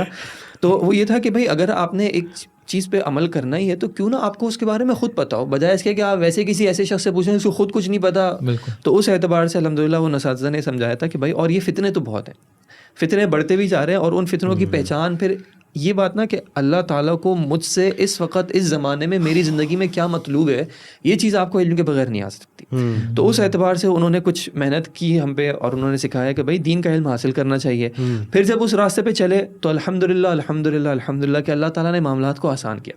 ہم اپنی کلاس فیلوز کو دیکھتے ہیں کہ بھائی وہی چیز ایک استاد پڑھا رہے ہیں، انہوں نے پڑھایا، اب مجھے سمجھ میں آ گیا، اس کو سمجھ میں نہیں آ رہا. تو پھر ایک انسان کو محسوس ہوتا ہے کہ یار یہ واقعتاً اللہ تعالیٰ انتخاب کرتے ہیں کہ اللہ تعالیٰ آپ کے لیے آسان. کون سی کلاس آپ کی؟ یونیورسٹی والی؟ نہیں یونیورسٹی نہیں، یہ دین کا جب دین شروع کیا تھا. دیکھیں ویسے پڑھائی میں میرا کبھی شوق نہیں رہا تھا، سچی بات ہے. میرا یہ بھائی کے ساتھ ہوتا تھا کہ بھائی اکثر کام کرتے تھے، میرے بڑے بھائی کام کرتے تھے، میں ان کا چھاپ کے کچھ ورڈ چینج کر کے اس طرح جو ہے وہ گزارا کر لیتا تھا. شوق نہیں تھا تو یہاں پہنچے، اگر شوق ہوتا تو ماشاءاللہ. تو اس اعتبار سے جب دین کا علم حاصل کرنا چاہوں، مجھے یاد ہے خاص کر عربی گرامر میں لوگوں کا مسئلہ آتا تھا، کیونکہ ہماری کلاس میں بڑی عمر کے بھی ہوتے تھے تو ان کو باقی ساری باتیں سمجھ میں آ جاتی، عربی گرامر میں آ کے وہ فیل یاد نہیں ہو رہا، کیونکہ حفظ کیا ہوا تھا. تو الحمدللہ ایک وہ حافظت جو ہے وہ اس اعتبار سے چل جاتا ہے کہ آپ تھوڑی بار پڑھیں تو وہ چیز یاد ہو جاتی ہے. تو دیکھا کہ اللہ تعالیٰ یہ چیز آسان کر رہا ہے کہ واقعتاً اپنے ساتھ والوں کو دیکھے کہ یار ان کو ایک چیز مشکل لگ رہی ہے کہ مجھے آسان لگ رہی ہے، اور میرے لیے الحمدللہ وہ چیز ریٹین ہو رہی ہے. اور جو سب سے بڑا جو مجھے ایک چیز جو موٹیویٹ کرتی تھی نا، وہ یہ کرتی تھی کہ جتنا آپ سیکھتے ہیں، آپ قرآن پڑھتے تھے اور آپ کو وہ چیز سمجھ میں آتی تھی. اور وہ جو فیلنگ تھی نا کہ یار ایک آیت میں نے آج سیکھ لی، اب یہ آیت قرآن میں کہیں آ رہی ہے، مجھے سمجھ میں آ رہا ہے، وہ ایک. اور الحمدللہ یہ آج بھی ہوتا ہے کہ پوری ووکیبلری پہ آپ تراویح پڑھاتے ہیں، رمضان میں قیام کرتے ہیں اور وہ سمجھ آتا ہے، اس کی فیلنگ ہی کچھ اور ہے. امام پڑھا رہا ہے نماز، آج ابھی بھی ہوتا ہے کہ ہم بہت ہر آیت کی تفسیر تو نہیں جانتے، جب ہم پڑھا رہے ہوتے ہیں تو ہم معنی پڑھتے ہیں اور تفسیر پڑھتے ہیں اور پھر اس کو نماز میں پڑھتے ہیں، تو واقعی ایسا لگتا ہے یہ آج میں نے پہلی دفعہ آیت پڑھی ہے. اور اس میں جیسے کچھ ہوتا ہے نا، کچھ نقاط جب ان کا تذکرہ ہوتا ہے، جیسے مجھے ابھی تک یاد ہے کہ سورہ زمر کی جو آخری کی آیت ہیں، وسیق الذین کفروا الی جہنم، اب اس میں دو جگہوں پہ حتی اذا جاؤہا، ایک جگہ پہ فتحت اور ایک جگہ پہ وفتحت.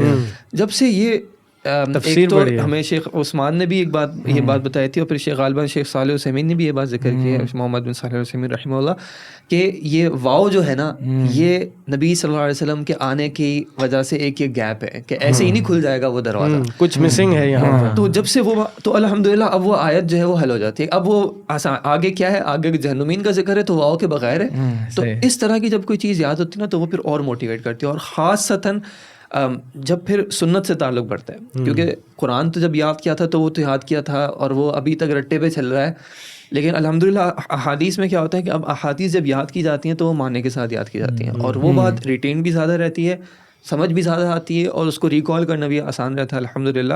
تو اس اعتبار سے وہ ایک کانسٹنٹ موٹیویشن بھی رہتی تھی. پھر دوسرا ساتھ ساتھ جب مختلف مسائل کا، یا میں نے کہا کہ وہ فتنے کی یہ شخص کیوں صحیح نہیں ہے، ان کی اپروچ میں کیا ایشو ہے، جب وہ چیز علم کی بنیاد پہ سمجھ میں آتے رہتے ہیں نا کہ یار اصل میں ان کا ان ڈیپتھ یہ معاملہ، دیکھیں ظاہری طور پہ سب نیکی کا کام کر رہے ہیں، سب اپنی طرف سے اخلاص سے بھی کر رہے ہوں گے، اچھا، لیکن یہ ایک معاملہ ہے اندر جا کے، اور جب آپ اس معاملے کو تھوڑا سا ٹریگر کرنے لگتے ہیں تو سامنے سے جواب نہیں آتا، اور جواب نہیں آتا لیکن قائم اسی پہ رہنا ہے.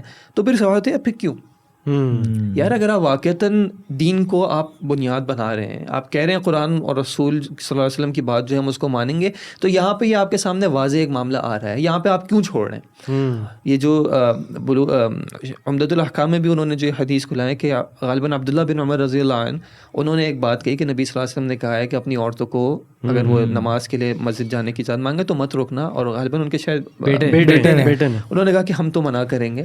اب وہ سلف میں سے ان کی نیت بالکل صحیح ہوگی، کوئی وجہ ہوگی انہوں نے یہ بات کہی ہوگی، لیکن یہ کہ ظاہری طور پہ بھی آپ نے نبی صلی اللہ علیہ وسلم کی بات کے سامنے ایک اختلاف کیا، ان کو یہ بات بہت میٹر کرتی تھی کہ یار کیسے ایک نبی صلی اللہ علیہ وسلم کی میں بات کہہ رہا ہوں، ٹھیک ہے آپ کو اختلاف کرنا ایک الگ بات ہے، آپ کو عمل نہیں کرنا الگ بات ہے، لیکن یہ جرأت انسان کی کہ یار آپ حدیث کے مقابلے میں آ کے اپنی موقع شیئر کر دیا. تو اسی طرح یہ ہوتا ہے کہ انہوں نے کیا ان سے پھر بات نہیں کی, اس کے بعد کبھی بات نہیں کی, برا بھلا کہا, یعنی ان کو ڈانٹا, زجر کیا کہ یار یہ کیا آپ ایسی وہ کر رہے ہیں. تو اس اعتبار سے ہم دیکھتے ہیں کہ بھائی جب ہم اس طرح لوگوں کے پاس جاتے ہیں, میں اپنی زندگی کا بتا رہا ہوں کہ یار وہ آتے تھے لوگ اور بات کرتے تو میں کہتا تھا یار یہ معاملہ ہے لیکن یہ اس کا کیا کریں, اور پھر نہیں, وہ آپ کو نہیں سمجھ اور یہ نہیں جانتے ہو, پھر وہ جو اتنے علوم پڑھنے پڑتے ہیں اور یہ ہر کسی کے بس کا نہیں ہوتا. تو اس اعتبار سے مجھے ہوتا تھا کہ الحمدللہ اللہ کا شکر ہے ابھی بھی کمی ہے اور حاصل کرنا چاہیے اور پڑھنا چاہیے. تو پھر الحمدللہ, اور پھر یہ کہ ابھی بھی یہی ہے کہ اگر دین کے لیے کچھ کام کرنا ہے, اپنی ظاہر سی بات ہے انسان کرتا ہے اپنی آخرت کے لیے, اور اس اعتبار سے کہ بھائی مجھے اگر یہ ایشو آیا کہ اگر میں نے کسی سے سوال پوچھا اپنے گھر میں سے اور اس چیز کا جواب نہیں ملا, تو کل کو میری اولاد کے ذہن میں اب یہ اور زیادہ سوالات آئیں گے. بالکل. یعنی آپ کی بات سے جو مجھے لگ رہا ہے وہ یہ ہے کہ 2 ایشوز جو ہیں وہ آپ کو لے کے آئے اس طرف کہ ایک کہ بھائی یہ اتنی جماعتیں ہیں, اتنی فکریں ہیں, اتنی سوچیں ہیں, ان میں سے رائٹ کون ہے, نہیں کرنے کا کام کیا ہے, کرنے کا کام اللہ تعالیٰ کو مجھ سے اس زمانے میں کیا مطلوب ہے. اور دوسرا کہ بھائی حلال کیا ہے حرام کیا ہے یہ تو پتہ ہو, ہمیں یہی نہیں پتا کہ صحیح چیز کیا ہے اور غلط چیز کیا ہے, کیونکہ عمل اس پہ ڈپینڈ کرتا ہے کہ میں نے کیا کرنا ہے اور میں نے کیا نہیں کرنا, کس چیز سے رکنا ہے. اور ہمارے یہاں تو ایک کلچر ہے, من مانا دین ہے, کہ جو پسند آیا وہ عمل کر لیا, جو پسند نہیں آیا اس کو چھوڑ دیا. بالکل. تو اس لیے اور اب جو ایک چیز اور بہت زیادہ موٹیویٹ کرتی ہے, جیسے میں نے کہا کہ جب میں کسی سے سوال کروں, خاص کر انسان اپنے بڑوں سے پہلے سوال کرتا ہے, تو اگر بڑوں سے ایک تسلی بخش جواب نہ ملے تو ظاہر سی بات ہے ادھر ادھر گھومتا ہے. تو کل کو میری اولاد کے ساتھ بھی اس طرح کے معاملات آنے ہیں, تو میں تو چاہوں, میری خواہش ہوگی نا کہ میری اولاد آ کے سب سے پہلے مجھ سے پوچھے اور میرے پاس کم از کم اتنا جواب ہو انشاءاللہ کہ ان کو ایک کم از کم صحیح رہنمائی دے سکوں کہ یار آپ اس ڈائریکشن میں سوچنا شروع کریں, اس ڈائریکشن میں آپ جائیں. اگر آپ کو واقعتاً اس سوال کی کیوریوسٹی ہے تو آپ اس سورس کو ریفر کریں, انشاءاللہ آپ کو جواب ملے گا. تو وہ الحمدللہ ایک چیز ہے جو کہ اب بھی موٹیویٹ کرتی ہے کہ نہیں اور بھی سیکھنا ہے, نئے نئے مسائل آ رہے ہیں, پیاس ہے نا انسان کی, پیاس بڑھتی ہے. یعنی جب انسان دین میں داخل ہو جاتا ہے تو خواہشات تبدیل ہو گئے, دین کی طرف لگ جاتی ہے. اور وہ مجھے ایک بات وہ یاد رہتی ہے کہ مجھے یہ یاد نہیں ہے کہ کس کا قول ہے کہ انہوں نے کہا کہ ایک ہوتے دنیا کے متلاشی نا, جن کو دنیا کی حرص ہوتی ہے کہ دنیا حاصل کرنی ہے. اب دنیا کی اس میں کیا ہے کہ دنیا آپ منہومانی لا یشبعانی, جی کہ وہ منہوم فی الدنیا کہ وہ پیاس نہیں ختم ہوتی. اور لیکن اس میں مسئلہ کیا ہے کہ جتنا آپ شیئر کرتے ہیں نا آپ کے پاس سے کم ہو جاتا ہے. اور علم ایسی ایک چیز ہے کہ اس کا بھی جو ہے پیاسا ہے, نہیں اس کی پیاس بھی کبھی نہیں. علم اپنے ان اٹ سیلف ایک موٹیویشن ہے, علم خود ہی موٹیویٹ کرتی ہے آپ کو. اور دوسرا اس میں یہ کہ آپ جتنا اس کو بانٹتے ہیں اتنا آپ کا بھی بڑھتا رہتا ہے. کہ آپ دیکھیں آپ لوگوں کو بتا دیں, ہے کبھی کبھی مشکل ہوتا ہے لیکن آپ لوگوں کو ایک اوپن فورم دے دینا کہ آپ جو دل چاہے سوال کر لیں. آپ وہ واٹس ایپ پہ, اب کیا سوال آتا ہے آپ کیوریوسٹی میں تلاش کرتے ہیں, تو آپ کو جواب ملتا ہے, پھر آپ کو ایک سکون ہوتا ہے الحمدللہ. آپ کا جہل ہوتا ہے, یہی طریقہ ہے, اس طریقے سے ہی آپ کا علم آگے بڑھے گا. ہمارے ایک عالم دین ہیں, انہوں نے ایک کتاب لکھی فتاوی کی, اور اس کے شروع میں انہوں نے لکھا کہ یہ فتاوی میرا لکھنے کا مقصد نہیں تھا میرا, میں مسجد کا امام تھا اور لوگ آگے مجھ سے سوالات کرتے تھے. میری عادت تھی کہ میں بغیر پڑھے سوالوں کے جوابات نہیں دیا کرتا تھا تاکہ میں اپنا ایک فائدہ حاصل کروں. یہ نہیں کہ جو سنا ہوا ہے 10 سال پہلے وہی جواب دے دیا, جان چھوڑ گئی. تو کہہ رہے میں گھر پہ آتا تھا, کتابیں کھولتا تھا, اس مسئلے کو پڑھتا تھا. اب جب میں نے مسئلہ پڑھ لیا 4-5 کتابوں سے تو میں ان کے پوائنٹس کو نوٹ بھی کر لیتا تھا کہ یار میرے آئندہ بھی میرے کام آئے. تو کہتے ہیں اس طرح سے نا وہ کافی ساری کاپیاں میری بھر گئی. تو میرے محبین اور آس پاس کے لوگوں نے کہا کہ یہ شیخ آپ کا جو جمع شدہ چیزیں ہیں یہ لوگوں کے لیے نشر کر دیں. تو کہتے ہیں میرے خیال ہے واقعی ایسا کسی کو فائدہ ہو جائے میری اس ریسرچ سے. اس طرح سے انہوں نے کتاب لکھ دی پوری. یہ اسی بات سے مجھے قاری خلیل الرحمن جاوید صاحب کا واقعہ یاد آیا, انہوں نے خود بتایا تھا. تو یہ آپ جانتے ہوں گے ٹی وی پہ آ کے ہر اینگل کے سوال ان پہ آتے ہیں اور اس طرح یہ جواب بھی دیتے ہیں, پھر ایک مختلف ایک ذرا بحث مباحثہ بھی ہو جاتا ہے تو اس کے بھی دلائل دینے پڑتے ہیں. تو انہوں نے مجھے بتایا کہ میں نے ایک عرصہ ایک فلاں مسجد میں جمعہ پڑھایا ہے, تو وہاں جمعے کے بعد لوگ آ کے مجھ سے سوال کرتے تھے, تو وہ 8-10 سال میری ٹریننگ ہو گئی وہاں پر. ہر سوچ کا بندہ آتا تھا, حدیث کا انکار کرنے والا آ رہا ہے, کوئی شیعہ آ رہا ہے, کوئی دوسرے عقیدہ رکھنے والا آ رہا ہے, وہ آ کے مجھ سے سوالات کر رہے ہیں. تو پریکٹس ہو گئی. اب میں الحمدللہ میں اب شیخ یہاں کی جرنیز تو ہو گئی. اب آتے ہیں میری اسٹوری کوئی بہت اتنی لمبی نہیں ہے, بہت مختصر سی ہے. اور پہلے تو یہ تھا کہ دین کو تھوڑا سیریسلی لینا شروع کیا, اور وہ کب لیا کہ جب دوستوں کے ساتھ بیٹھ کے اعتکاف میں بیٹھ گئے تو کچھ سمجھ آنا شروع ہوئی کہ نہیں یار یہ بھی دین ہے. تو جب پڑھنا شروع ہوئے تو ہمارے کچھ دوست تھے, اور پھر رمضان میں ہی ہم نمازی ہوا کرتے تھے. تو ایک دفعہ ایک مسجد میں گئے دوستوں کے ساتھ, تو ہوا یہ کہ ہمارے ساتھ باقی دوست بھی بیٹھے ہوئے تھے, تراویح ہو رہی تھی سامنے, ہم پیچھے سیڑھی پہ بیٹھے ہوئے تھے, گپے لگا رہے تھے.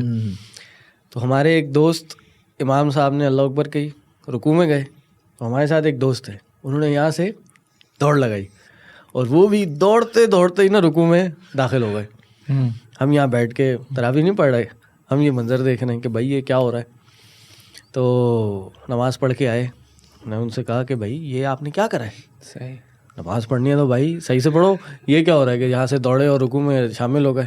نہیں کہ نہیں بھائی, رکعت ہو جاتی ہے, نماز ہو جاتی ہے, آپ رکوع میں بھی شامل ہو, رکعت ہو جاتی ہے. ہمارا تھوڑا بیک گراؤنڈ تھا تھوڑا سا حدیثوں والا اور کتاب و سنت والا. نہیں کہا نہیں بھائی ایسے رکعت نہیں ہوتی, سورہ فاتحہ پڑھنی ہوتی ہے آپ نے, سورہ فاتحہ کے بغیر رکعت نہیں ہوتی. لیکن نہیں, سورہ فاتحہ کے بغیر بھی ہو جاتی ہے. اب وہاں پہ نا ایک وہ آپ کو پتہ ہے وہ ایک بحث شروع ہو گئی.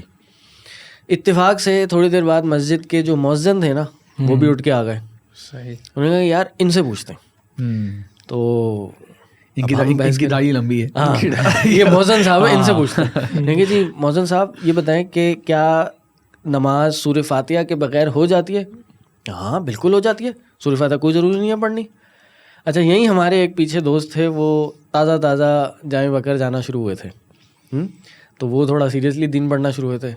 تو انہوں نے کہا کہ کیسے نہیں ہوتی, کیسے ہو جاتی ہے بغیر سورہ فاتحہ کی نماز؟ نہیں کہ میں آپ کو بتا رہا ہوں, صحیح بخاری کی حدیث ہے لا صلاۃ لمن لم لا یقرأ بفاتحہ الکتاب, کہ بھائی نماز ہی نہیں ہوتی, نماز ہی نہیں ہے کہ جو فاتحہ نہ پڑھے. یہ کہ نہیں یہ حدیث نہیں ہے. انہوں نے کہا بھائی بخاری کی حدیث ہے, یعنی بخاری کی حدیث بھی ضعیف ہوتی ہے. اور یہ میں دیکھ رہا ہوں, میں نے کہا یار یہ کیا چل رہا ہے, آج تک تو ہم صرف نماز روزہ, بھائی نماز ہوتی ہے پھر حج روزہ ہوتا ہے, یہی ہمارا دین تھا. یہ الگ ایک ڈیمینشن چل رہی ہے. تو بخاری اور ضعیف سب کچھ چل رہا ہے, بخاری بھی ہے اور ضعیف بھی ہے, اور ایک کہہ رہا ہے فاتحہ پڑھنی ہے, ایک کہہ رہا ہے فاتحہ نہیں پڑھنی.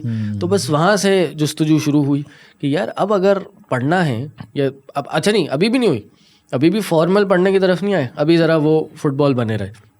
ایک کے پاس گئے, انہوں نے دلائل دیے, پھر دوسرے کے پاس گئے, شیخ نے کہا کہ 2-4 دفعہ دلائل دینے کے بعد انہوں نے کہ آپ دارالسلام جائیں, وہاں پر آپ کو کتاب الصلاۃ من صحیح البخاری ملے گی. صحیح, یہ ایک الگ سے کتاب چھپی ہے, وہ لے کے آپ وہ پڑھ کے جس کو آپ نے دکھانی آپ وہ دکھا دیں. ہم نے جناب وہ کتاب خرید لی, اس میں نماز میں فاتحہ امام کے پیچھے پڑھنا ضروری ہے, اس کے کئی دلائل, اور جو اس کے خلاف دلائل دیتے ہیں ان کے بھی رد میں دلائل. ہم نے وہ جا کے ایک شیخ صاحب کو جا کے, ایک عالم صاحب جو اس کے قائل نہیں تھے ان کو جا کے دکھائی. تو یہ ٹرننگ پوائنٹ آیا جب میں نے ان کو وہ حدیث دکھائی, اور حدیث تھی اور اس کا نیچے ترجمہ ہوا تھا. تو ان کے پاس اب جواب نہیں تھا کسی چیز کا, تو آخر میں انہوں نے کہا کہ بھائی یہ جو حدیث ہے نا اس کا ترجمہ ہی غلط ہوا ہے. میں نے کہا لے بھائی اس کا تو میرے پاس کوئی جواب نہیں ہے جب تک کہ میں خود عربی پڑھنا نہ شروع کر دوں. میں کہا بس آج سے میں نے جو ہے نا پڑھنا شروع کرنا ہے. تو بس پھر اس وقت سب سے پہلے میرا خیال ہے میں اپنی پھوپھی کے پاس گیا تھا, وہ جون جولائی کا مہینہ تھا, تو 1-1.5 گھنٹہ ان سے پڑھا. وہ 1-2 دن ہی پڑھا, لیکن پھر اس کے بعد پھر کچھ لوگوں کے ساتھ اٹھنا بیٹھنا ہوا, تو انہوں نے پھر علم حاصل کرنے کی ترغیب دلائی, پھر اس میں پڑھ گئے.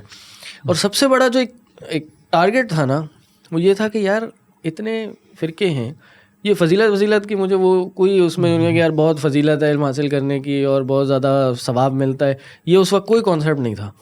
اس وقت یہ تھا کہ یار یہ اتنے کنفیوژنز ہیں, اتنے زیادہ فرقے بنے ہوئے ہیں, مطلب ابھی تو یہی حل نہیں ہو رہا کہ نماز کس طرح پڑھنی ہے. مطلب اس کے بعد تو اتنے میکرو مسائل ہیں, اتنے بڑے بڑے اختلافات ہیں. پہلا سوال تو قیامت کے دن نماز کا ہوگا. اگر نماز ہی صحیح نہیں ہے تو پھر کیسے؟ اور پھر اگر آپ نے ان چیزوں کو حل کرنا ہے تو آپ کو عربی بھی چاہیے, نحو صرف بھی سیکھنی ہے آپ نے, اصول حدیث ضعیف ہے صحیح ہے یہ بھی آپ نے سیکھنی ہے, اصول فقہ بھی آپ نے سیکھنی ہے, پھر تفسیر بھی آپ نے سیکھنی ہے کیونکہ مخالف کے دلائل قرآن سے بھی آ رہے ہیں. تو یہ سب آپ کو پڑھنا پڑے گا, اور جب آپ پورا ایک تصور لے لیں گے پھر آپ کسی کی بات سمجھنے اور سمجھانے کے لائق رہیں گے. تو اس چیز نے موٹیویٹ کیا اور پھر پڑھنا شروع ہو گیا. ماشاء اللہ اور بھی لوگوں کو موٹیویٹ کیا, بہت سے لوگوں کو. جی الحمدللہ, اللہ کی توفیق ہے. ہم تو بس آپ ہی ماشاء اللہ آ گئے انیشلی, ویسے تو نہیں میرے علاوہ اور بھی لوگوں کو. یہ کیا کم ہے کیا کسی, یہ تو ماشاء اللہ. یہ مجھے یاد ہے جیسے کہ آپ کا جو مسئلہ نماز کا تھا نا, آپ کو یاد ہوگا کہ میرا جو شروع کا مسئلہ وہ کیا تھا کہ اللہ تعالیٰ کہاں ہے. ہاں اس پر ہماری مطلب ڈائریکٹلی جو ہے وہ اس پر آسمانوں پہ پہنچ گئے آپ. ہاں تو ایک سگریٹ والا مسئلہ بھی تھا نا, وہ کس کا تھا؟ وہ تھوڑا سینسر کر لے مسئلہ وہ. جی جی ہاں تو اللہ تعالیٰ کہاں ہے. ان کا اشارہ اس طرف ہے, ان کا اشارہ ایک اور طرف ہے. ہاں جی مجھے پتا ہے, وہ آپ ذکر کر دیں بہرحال. خیر تو وہ اللہ تعالیٰ کہاں ہے. مجھے یاد ہے کہ ہم چائے کے ڈھابے پہ بیٹھ کے ہم یہ ڈسکس کر رہے ہوتے تھے کہ اللہ کہاں ہے. اب میرے ایک چارٹرڈ اکاؤنٹنٹ میں ایک ٹیچر تھے, وہ ہمیں بتاتے تھے کہ نہیں اللہ تعالیٰ ہر جگہ ہے, اور یہ کہتے تھے کہ اللہ تعالیٰ عرش پر مستوی آسمانوں میں. تو مجھے یاد ہے کہ ہم شروع کی جو ڈسکشنز ہوتی تھیں ہماری وہ اس پہ تھیں.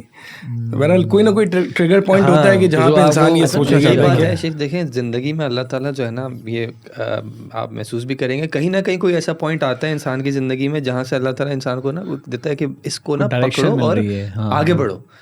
وہ کچھ لوگ ہوتے ہیں وہ اگنور کر دیتے ہیں کہ یار دیکھ لیں گے, پھر وہ کہتے ہیں یار نہیں چھوڑیں.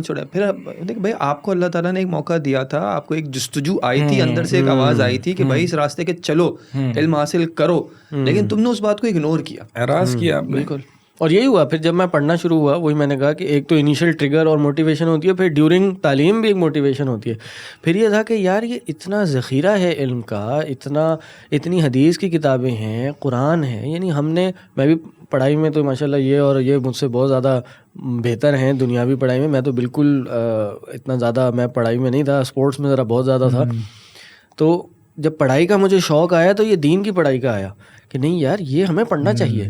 اور اکثر مجھے یاد ہے وہی اللہ شروع سے کچھ نہ کچھ انسان کے اندر وہ ڈال رہا ہوتا ہے. میں بکس پڑھنے کا اتنا شوقین نہیں تھا, لیکن کبھی بھی بکس لینے گیا بک ایکسپو میں تو میں حضرت عمر کی لائف پہ, حضرت ابوبکر کی لائف پہ بکس لے کے آ گیا.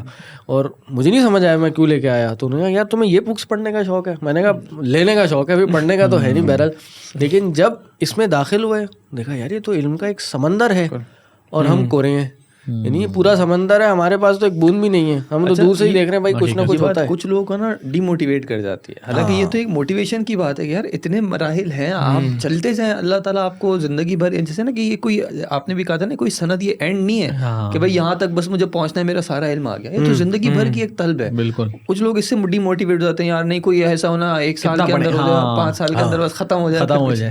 اور اس کے بعد ایک کنٹینیوس موٹیویشن یہی رہی کہ یار مجھے یہ بھی پڑھنا ہے, مجھے یہ بھی پتہ ہونا چاہیے, مجھے سیرت بھی پتہ ہونی چاہیے, مجھے تفسیر بھی مضبوطی کے ساتھ آنی چاہیے, مجھے حدیث کے کم از کم 6 کتابوں پہ عبور ہونا چاہیے, مجھے ائمہ کی کتابیں پڑھنی چاہیے, اصول فقہ پہ ایک گرفت ہونی چاہیے. اصول حدیث میرا ایک بہت ایک بڑا شعبہ تھا. ابھی بات ہو رہی تھی آپ سے, میں نے شیخ سے ہی سب سے پہلے سعودیہ سے تدریب الراوی کی کتاب منگوائی تھی اور میں شیخ عثمان سے پڑھتا تھا. تو ایک جستجو تھی کہ نہیں یار میں نے اصول حدیث پڑھ لی, اب میں محدثین کی باتیں پڑھوں, کس طرح گہرائی میں جا کے انہوں نے حدیثوں کو پرکھا, کیا اختلافات ہوئے, اور الحمدللہ بہت فائدہ ہوا. وہ بحثیں سننے کو اور پڑھنے کو ملی کہ جو آج تک ذہن نشین ہے. یعنی آپ دیکھیں کہ جب انسان علم میں جاتا ہے نا, ہمارے یہاں ایک بہت بڑا مسکنسیپشن ہے کہ یار آپ نے مفتی علامہ بننا ہے یا آپ نے عالم بنانا ہے تبھی آپ پڑھیں, ورنہ پڑھنے کی ضرورت نہیں. آپ یہ 2-4 علماء کے دروس سن لیں, یوٹیوب پہ لیکچر سن لیں, سیریز سن لیں, آپ دائی بن گئے بہت اچھے. حالانکہ یہ جو ان سے تدریب الراوی منگوائی تھی, بہتوں کو تو شاید نام بھی نہ پتا اس کا, اور نہ ٹاپک کیا ہے وہ نہیں پتا, لیکن اس میں ایک کال پڑا تھا اور وہ آج تک یاد ہے اور وہ بڑا مشہور ہے, اور وہ انسان کی عمل کی بنیاد ہے. کہ وہ امام مالک کے پاس ایک شخص آیا, انہوں نے کہا کہ آپ موطا تصنیف کر رہے ہیں, موطا تالیف کر رہے ہیں, آپ سے پہلے تو بہت ساری موطات ہیں, کئی موطا موجود ہیں, تو پھر آپ کیوں لکھ رہے ہیں, کیا وجہ بن رہی ہے جو آپ یہ کام کر رہے ہیں, کوئی مختلف کام کریں, کوئی نیا کام کریں. تو انہوں نے وہ جملہ کہا جو سونے کے پانی سے لکھنے کے برابر ہے. انہوں نے کہا کہ ہے ما کان للہ بقیہ, جو اللہ کے لیے ہوگا وہی باقی رہے گا. بس یہ وہ چیز تھی کہ یار دنیا میں کچھ بھی کرنا ہے تو بھائی اللہ کے لیے کرنا ہے. اور واللہ یہ کانسیپٹ آج بھی ہے, اس جگہ پہ بیٹھے ہوئے بھی ہے کہ بھائی دنیا میں 100 کام ہو رہے ہوں, ہم کام بس اللہ کے لیے کریں. اگر ہم مٹ جائیں گے, اور وہ قول بھی ہے کہ دنیا فنا ہو جائے گی, والعلماء باقون, علماء باقی رہتے ہیں. اور علماء کس طرح باقی رہتے ہیں, ان کا علم باقی رہتا ہے. تو کچھ بھی کام کرنا ہے اس نیت سے کرنا ہے کہ بھائی اگر اخلاص ہوگا تو یہ چلے گا, اخلاص ہوگا تو یہ کامیاب ہوگا. اگر کوئی چیز کامیاب نہیں ہوئی, دنیاوی اسباب اپنی جگہ, تو بھائی کوئی نہ کوئی اخلاص کی کمی تھی جس وجہ سے یہ پروان نہیں چڑھ سکی.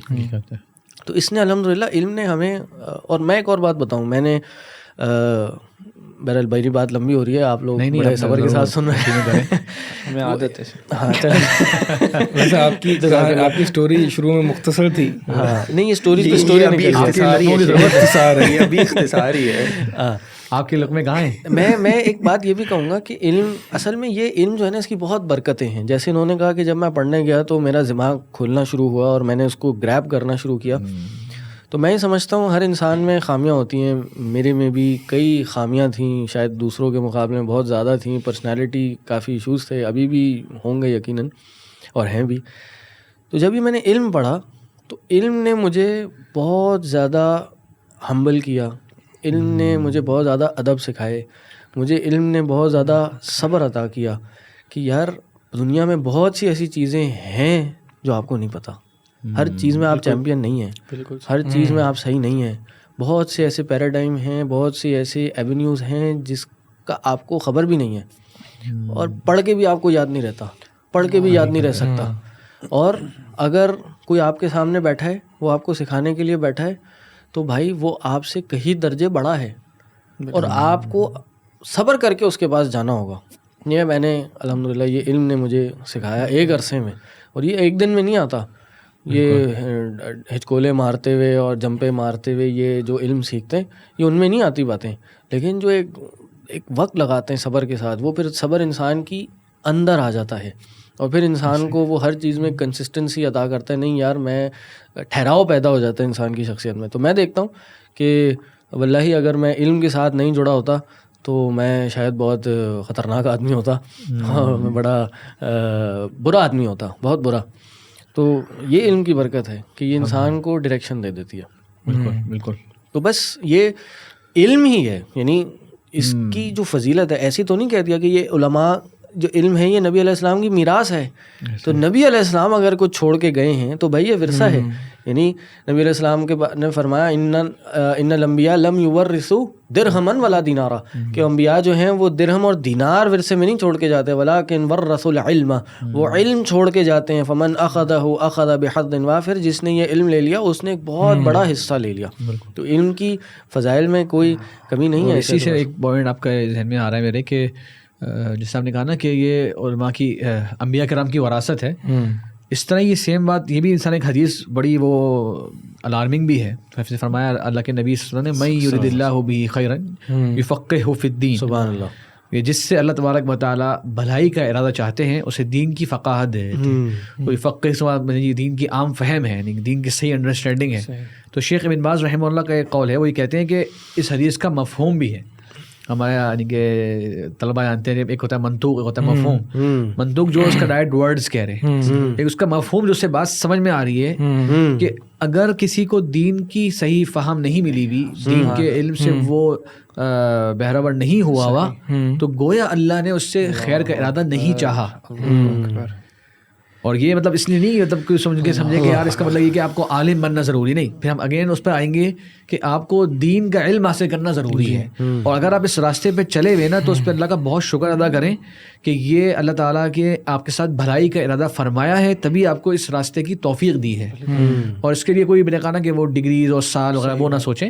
آپ بے شک صبح کے وقت میں کوئی چھوٹا سا حلقہ بھی اگر آپ نے جوائن کیا ہوا ہے, آپ نے شام کے وقت میں کوئی آن لائن کلاس بھی بے شک اگر شروع کی ہوئی ہے, آپ نے ارادہ کیا ہوا ہے کہ میں نے دین کو سمجھنا ہے نا, یہی خیر کا اللہ تعالیٰ کے طرف سے. اصل میں دین کا علم جو خشیت ہے, خشیت الہی ہے. غالباً ابو دردہ رضی اللہ تعالیٰ عنہ کا قول بھی ہے, اور غالباً انہوں نے اللہ کے نبی صلی اللہ علیہ وسلم سے ہی روایت کیا ہوگا کہ اس میں یہ ہے کہ کیا میں تمہیں یہ نہ بتاؤں کہ سب سے پہلا علم جو ہے وہ کون سا اٹھایا جائے گا. تو اس پہ انہوں نے یہ ذکر کیا کہ وہ خشیت ہے, حتیٰ کہ آپ دیکھو گے کہ مسجد جامع میں سب نماز پڑھے ہوں گے لیکن ان میں کوئی بھی خاشع یعنی خشیت رکھنے والا نہیں ہوگا. قرآن میں بھی تو ہے نا انما یخشی اللہ من عباد العلماء. بالکل بالکل. اللہ اکبر. شیخ یہ جو آپ نے کہا نا کہ واقعتاً اصل میں ہماری پرائرٹیز اتنی الگ ہو گئی ہیں نا. جیسے سورہ کہف میں بھی اللہ تعالیٰ نے جو 2 بندوں کا ذکر کیا, اس میں سے ایک کا کیا تھا کہ بھائی مجھے چونکہ اتنا یہ باغات دیے گئے ہیں, اتنا مال دیا گیا ہے, تو میں اللہ کے یہاں جو ہے زیادہ مقبول ہوں. تو یہ کہ ہمارے یہاں جو خیر کا جو ارادہ ہے وہ ہم سمجھتے ہیں کہ نہیں, اگر مجھے دنیا مل رہی ہے, میرے بزنس میں گروتھ ہو رہی ہے, تو پھر میں اللہ تعالیٰ کے یہاں جو اللہ نے میرے ساتھ خیر کا ارادہ کیا ہے. اصل جو خیر ہے انسان کے دنیاوی اعتبار سے بھی اور اخروی اعتبار سے بھی وہ دین ہے. اگر آپ کو دین کی انڈرسٹینڈنگ ہے تو یہ اس سے بڑا خیر آپ کو نہیں مل سکتا دنیا میں. اور ایک مسلمان کے لیے خالی اللہ کے نبی سے زندگی ہی بھی 1 منٹ کے لیے اگر سوچ لے تو اس کو جواب مل جائے گا. آپ صلی اللہ علیہ وسلم کو اللہ نے خیرتا کری تھی, کون سی خیرتا کری تھی, دنیا کیسی تھی آپ کے پاس, اور جو آپ چھوڑ کے گئے ہیں علم, قرآن اور آپ کی فرامین اور آپ کی تربیت کے آثار صحابہ کرام میں وہ کیسے تھے. کوئی کمپیریزن ہی نہیں ہے. ہمارے پاس ہم میں سے ہر ایک کے بعد جو ہمیں سن رہا ہے اس کے بعد شاید لاکھوں گنا زیادہ دنیا ہو جو کہ آپ صلی اللہ علیہ وسلم کو ملی, لیکن تو پھر ان کو فوقیت کس طرح ملی, رتبہ کس سے ملا؟ اسی علم سے, اسی وحی سے. خود نبی علیہ السلام کو حکم دیا گیا وَقُلْ رَبِّ زِدْنِي عِلْمًا, کہ اللہ مجھے علم میں زیادہ کر دے. یعنی شاید ہی کوئی ایسی چیز کی زیادتی کا سوال کیا گیا ہو نبی علیہ السلام نے سوائے علم کے, کہ علم کی زیادتی کا سوال کیا. اور یہ اور دعاؤں میں بھی کہا کہ اللہم انی اسألک علما نافعا, اللہ میں تجھ سے نافع علم کا سوال کرتا ہوں. اور یہ رزق کے ساتھ کنڈیشن جو لگائی وہ طیب کی لگائی, وہ یہ نہیں لگائی کہ زیادہ مل جائے یا نافع بند ہو جائے, بلکہ علم نافع مل جائے. اور یہ بھی میں بتاؤں اس میں بات ایڈ کر دیں کہ علم والے کی نا ضرورت ہر زمانے میں رہتی ہے. میں آپ کو ایک چیز بتاؤں گا, بڑی وہ مزاحیہ سی بات ہے. میرے ایک دوست ہیں, وہ مطلب ویسے باعمل ہے ماشاء اللہ, داڑھی ہے, لیکن علماء سے کچھ زیادہ سیکھا وغیرہ نہیں ہے, مطلب پڑھا نہیں ہے پراپر, ویسے علماء سے محبت کرنے والے ہیں. تو مجھے کہہ رہے ہیں کہ میں اپنی کلاس کے اندر تھا نا, یونیورسٹی کے اندر, تو چونکہ میری داڑھی تھی نا پوری, تو میں پوری کلاس کا مفتی بن گیا تھا ان کی طرف سے. نہیں کہہ رہے ہیں وہ سارے لڑکے اور لڑکیاں سارے مسائل حل کرنے کی میرے پاس آیا کرتے تھے, اور کہہ رہے ہیں مطلب خاندانی مسائل بھی حل کر رہا ہوں, اور کسی وہ تو مذاق میں کہہ رہے تھے کسی لڑکے لڑکیوں کی آپس میں اگر نہیں بنی تو اس کو بھی میں ٹھیک کر رہا ہوں. سب نے نا مجھے اپنا ایک شریف سا بھائی اور ایک دیندار سمجھ لیا تھا. تو مطلب یہ کہ اس سے تھوڑا آئیڈیا لگائیں کہ یار کتنی لوگوں کو ضرورت رہتی ہے اس چیز کی. اور میرے ایک بڑا اپنا واقعہ یاد آ رہا ہے کہ میں ایک کلاس میں نے ذکر بھی کیا اس کو. میں مدینہ جب ہوتا تھا, وہاں پہ میں بقی میں دعوت کا ایک موقع ملا تھا, وہاں پہ مدینہ میں بقی قبرستان میں. ایک مرتبہ ایک صاحب آئے مصر سے, ان کی ایج ہوگی 65-70, تو وہ گفتگو میں نا بار بار کہہ رہے ون نبی. ان کی مصر کی عادت ہوتی ہے کہ اللہ کے نبی کی قسم کھا رہے ہیں نا, قسم ون نبی, ون نبی یہ ہوگا, ون نبی. اب میں پہلے سنتا رہا, پھر میں نے کہا یار ان کو کیا ہو گیا. ان کے ساتھ ایک اور صاحب بھی تھے, تو میں نے ان کو سمجھایا, میں نے چاچا جی اللہ کے رسول کی فرمان ہے من کان حالفا فلیحلف باللہ او لیصمت, اور بلکہ ہے من حلف بغیر اللہ فقد کفر او اشرک. دو حدیث میں نے بتایا کہ یہ 2 حدیثیں ہیں, صحیح مسلم میں حدیث ہیں. شیخ یقین کریں وہ کافی دیر تک نا جیسے کہتے خاموشی سے مجھے دیکھتے رہے, کہہ رہے ہیں سب زندگی میں پہلی مرتبہ میں نے یہ حدیثیں سنی ہے. اللہ اکبر. انہوں نے مجھے یہ کہا, میں نے کہا پہلی مرتبہ, کہہ رہے زندگی میں پہلی مرتبہ, اور کہہ رہے میں مصر سے ہوں, وہاں پہ اتنے علماء ہیں, وہاں پہ اتنا کام ہے, میں نے حدیثیں نہیں سنی. تو خیر میں نے بتایا تو انہوں نے ماشاء اللہ بہت اچھے انداز سے تسلیم بھی کی بات, اور 5 منٹ تک کھڑے رہے, حتیٰ کہ جاتے بھی انہوں نے ایک بات بولی, اس میں وہ دوبارہ ون نبی کا ورڈ بول گئے. تو میری زبان پہ چڑھ گیا, مسکرایا, میں بھی مسکرایا. میں نے کہا انشاءاللہ اب آئندہ آپ نے اس کی اصلاح کرنی ہے. انہوں نے کہا بالکل میں اصلاح کروں گا. تو پوائنٹ میں یہ کہنا چاہ رہا تھا کہ میں اور آپ اور جو بھی ہمیں سن رہے ہیں بھی یہ سوچیں کہ یار آپ کے ایک تو جب آپ علم حاصل کریں گے تو آپ اللہ کا قرب حاصل کریں گے, آپ دین فقاہت حاصل کریں گے, اللہ تعالیٰ آپ سے خیر چاہ رہے ہیں. دوسرا یہ کوئی ایسی چیز نہیں ہے جس کی لوگوں کو ضرورت نہیں ہے, اس کی لوگوں کو بہت زیادہ ضرورت ہے. اور امام احمد حنبل کا ایک قول ہے, ابن قیم نے ذکر کیا مدارج السالکین میں, بہت نفیس قول ہے. کہتے ہیں حاجت الناس الی العلم اکثر من حاجتهم الی الطعام والشراب. سبحان اللہ. لوگوں کی علم کی جو حاجت ہے نا وہ زیادہ ہے کھانے اور پینے سے. بالکل. پھر وہ مثال بھی دیتے ہیں کہ کھانے اور پینے کی ضرورت پڑتی ہے 24 گھنٹے میں 2 مرتبہ, جبکہ علم کی اور اللہ تعالیٰ ہم سے کیا تقاضا کر رہا ہے صبح سے لے کے رات تک میں, اس میں معاملات بھی آتے ہیں, حلال و حرام بھی آتے ہیں, حقوق بھی آتے ہیں, آپ کا لوگوں سے میل جول بھی آتا ہے, اس کے اندر نمازیں بھی آتی ہیں, کتنے کھانا پینا بھی اس کے اندر بھی اسلام کی تعلیمات ہیں, تو تب بھی دین آپ کو گائیڈ کر رہا ہے کہ آپ نے کیا بولنا ہے, کھانے پینے میں کیا حلال کیا. تو اس کی نیڈ جو ہے نا کہ علم کی رہنمائی مل جائے ہمیں, وہ کھانے پینے سے زیادہ ہے. تو یہ ہر ایک کے لیے ہے نا, وہ حاجت الناس ہی کہا, انہوں نے نہیں کہا کہ خاص علماء کے لیے یہ کہا جا رہا ہو. تو میں اور ہمیں اب جو سن رہے ہیں ہمارے دوست احباب ساتھی جو بھی ہیں, ان سب کے لیے یہ بات ہے کہ آپ اپنے آپ کو اس کے لیے تیار کریں اور اس کے لیے وقت نکالیں. جس طرح دنیا میں کوئی اسکل سیکھنے کے لیے آپ ٹائم نکالتے ہیں, تھوڑا سا ٹائم نکالتے ہیں. اور بلکہ میں ماشاءاللہ آپ کے انسٹیٹیوٹ کا ذکر ہم نے شروع میں بھی کیا, بہت زبردست لوگوں کے پاس ایک آپشن ملا لوگوں کو کہ جو صبح کے وقت میں کہیں جاب بھی کر رہے ہیں, کوئی فارمر ایجوکیشن میں مصروف ہیں, اپنی یونیورسٹی میں جا رہے ہیں وغیرہ وغیرہ, وہ شام کے وقت میں اس طرح کے کورسز اب ماشاءاللہ ہو رہے ہیں, اور بھی علماء کرا رہے ہیں, اور بھی ادارے کرا رہے ہیں کہ جو شام کے وقت میں آپ کو علم سے بہرا ہونے کا موقع ہے. اب تو آن لائن بھی ہے, اب تو ہمارے پاس کوئی مطلب حجت ہی نہیں رہ جاتی نا, اللہ کو ریکارڈنگز بھی ہو جاتی. بس وہ ایک صحبت کا بات رہ جائے گی کہ آج کے زمانے میں جو فتنوں کا عالم ہے نا, آپ لوگوں نے ماشاءاللہ بار بار اس چیز کو نوٹ کرا کہ ہمارے دوست تھے, ہم لوگ مل کے باتیں کرتے تھے. صحیح بات ہے شیخ طاہر, یہ بہت اہم پوائنٹ ہے.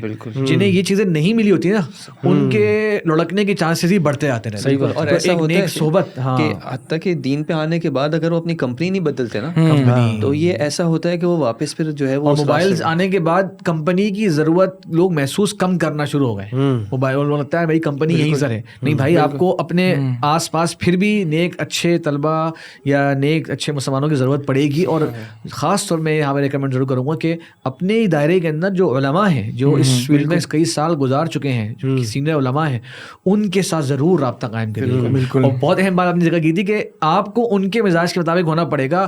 نرم ٹھنڈا میٹھا مجھے یہ پسند ہے تو سب ایسے ہی بولیں گے تو ایسا ہوا نہیں. سلف صالحین کے کچھ کے ہزار شیوخ ہوتے تھے. کیا ہزار شیوخ ایک مزاج کے ہوتے تھے؟ کچھ شیوخ کے بارے میں آتا ہے وہ گھر میں لوگ آتے تھے وہ گھر سے بھگا دیا کرتے تھے, باہر کھڑا کرتے تھے. سخت چیزیں بھی ملتی ہیں, وہ ہمیں بھی بیان کریں گے, لوگوں کو یقین بھی نہیں آئے گا. لیکن پوائنٹ کیا ہے کہ وہ جو امام تھے نا, انہوں نے اس شیخ سے حدیث لی اور ہم تک وہ حدیث پہنچائی, اور آج ہم اس حدیث کی برکت محسوس کر رہے ہیں. اصل میں وہی بات ہے نا, اہمیت کی نا. اگر دیکھیں دنیا میں ہم جاتے ہیں, یونیورسٹی میں پڑھنے جاتے ہیں, ہر استاد ہمیں ہمارے مزاج کا تو نہیں ملتا, لیکن ہم پڑھتے ہیں کہ ہم کہتے ہیں ہماری ضرورت ہے, ڈگری لینی ہے ہم نے. ڈاکٹر کے پاس جاتے ہیں, کچھ ڈاکٹر آپ نے سنا ہوگا وہ لفٹ ہی نہیں کراتے, حالانکہ کمپلین بھی کرتے ہیں لوگ کہ یار ان کے پاس جو ہے نا وہ ایسے ہی جھاڑ دیتے ہیں, لیکن جانا انہیں کے پاس ہے, سولوشن انہیں کے پاس کرتے ہیں. تو بھائی دین بھی جو ہے وہ دین ہماری ضرورت ہے. اللہ تعالیٰ کسی کے ذریعے اگر ہمیں پہنچوا رہا ہے. اور یہ جو بات ہم کر رہے ہیں کہ علم کی اہمیت کے اعتبار سے, ہم فتنوں کی بات کر رہے تھے کہ فتنوں کا زمانہ, ہم دیکھتے ہیں کہ جو حدیث ہے مشہور کہ ایک شخص جو ہے اس نے 99 قتل کیے تھے, اور پھر وہ اس کی رہنمائی کی گئی ایک ایسا شخص جو کہ راہب تھا, عبادت کرنے والا بہت ہے لیکن علم نہیں تھا. تو اس نے اس کو کیا بولا, نہیں اتنے قتل کرنے کے بعد کچھ نہیں ہو سکتا تمہارا, تو اس نے اس کا بھی قتل کر دیا. پھر اس کی جو ہے اس کی رہنمائی کی گئی ایک عالم کی طرف کہ جس کو علم تھا, اس نے اس کی صحیح رہنمائی کی کہ بھائی تمہاری توبہ قبول ہو سکتی ہے, کوئی ایسا گناہ نہیں ہے, تم توبہ کرو, بس یہ کہ اپنی بستی کو, اس انوائرمنٹ میں جو تم رہ رہے ہو, اس کو تم چھوڑ کے نیک لوگوں کی طرف چلے جاؤ. یہ کہ لوگ جو ہے وہ ظاہری طور پہ اگر کسی کی عبادات دیکھتے ہیں, یار دیکھو یہ تو اتنی عبادات کر رہے ہیں, صرف عبادات کی بات نہیں ہوتی. ظاہری طور پہ ہو سکتا ہے کسی کے معاملات ہمیں بہت اچھے لگ رہے ہوں. ہم سلمان فارسی کا معاملہ مشہور ہے کہ وہ ان کو مختلف جو لوگوں کے پاس تو یہ کہ علم جو ہے نا وہ ان معاملات میں رہنمائی جو ہے وہ علم کے ذریعے آتی ہے. ایسے ہی آپ دیکھیں نا, جتنے بھی مسائل ہم نے ذکر کیے, پھر شیخ حنین اپنی بات کریں, جتنے بھی مسائل ہم نے شروع میں ذکر کیے, ان سب کا کوئی اور سولوشن نہیں ہے, وہ یہ علم ہے. یعنی آپ فیملی ایشوز دیکھ لیں, رسپانسبلٹیز دیکھیں, بزنس حلال حرام کے مسائل دیکھ لیں, فرقے واریت جماعت, اور یہ دل کا سکون ہے. ہر چیز کا سولوشن جو ہے نا وہ علم ہے. تبھی نبی علیہ السلام کو قرآن دیا گیا, اور نبی علیہ السلام نے کہا انما بعثت معلما, کہ مجھے معلم بنا کے بھیجا گیا ہے.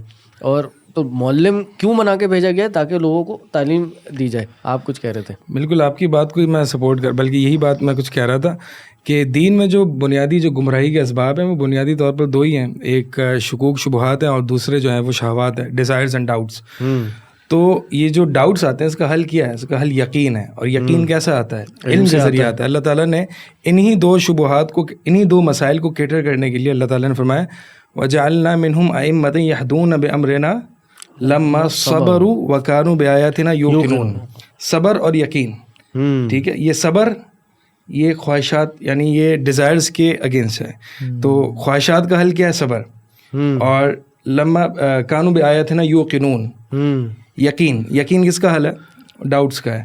اور وہ جو ہے یقین جو آتا ہے وہ علم سے آتا ہے. تو علم جو ہے وہ وہی ہے کہ ہر جتنے بھی فتنے ہیں, جتنے بھی شکوک شبہات ہیں, ان سب کا حل جو ہے وہ علم. دیکھیں نا شیخ حضرت ابو الدرداء رحمہ اللہ رضی اللہ عنہ, ان کا کیا فرمان ہے, اور بڑا آئی اوپننگ ان کا یہ قول ہے کہ انسان اس پہ عمل نہیں کرے گا تو واقعی اس خسارے میں ہے. وہ انہوں نے کہا کہ کن عالمن, یا تو اے شخص عالم بن جاؤ, او متعلمن. چلو عالم نہیں بن سکتے, لوگوں کو فتوے دینے والے, لوگوں کی رہنمائی کرنے والے نہیں بن سکتے, متعلم بن جاؤ, دین کے ایک ریگولر پرماننٹ اسٹوڈنٹ بن جاؤ, سیکھتے رہو, حلقات میں دروس میں جانے والے, آن لائن کچھ نہ کچھ لیکچر سننے والے بن جاؤ.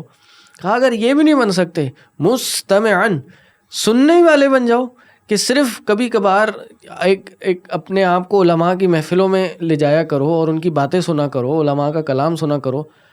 اگر یہ بھی نہیں کر سکتے تو کن محبن لہم, یہ پیچھے جتنے لوگ گزرے ہیں ان سے محبت کرنے والے بن جاؤ. یعنی یہ چار چیزیں ہیں, اس کے علاوہ کوئی آپشن نہیں ہے. کہا ولا تکن خامسن, پانچواں مت بننا.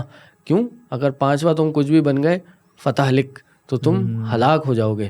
اور آج ہم دیکھیں کہ عالم بھی نہیں بننا ہے, متعلم مستمع بھی نہیں بننا، اور محبن لہم کیا مبغضن لہم بن جاتے ہیں کہ ان کے خلاف باتیں کرنے والے بن جاتے ہیں، ان کو تانا دینے والے بن جاتے ہیں کہ یہ علماء تو ایسے اور یہ ویسے، انہوں نے اپنے مدرسے بنائے ہوئے ہیں، اپنی چار دیواری بنا کے بیٹھے ہوئے ہیں، ہر اپنے مولوی نے اپنی ڈیریٹ کی مسجد بنائی ہوئی ہے، کاروبار بنائے ہوئے ہیں مدرسے سسٹم کو۔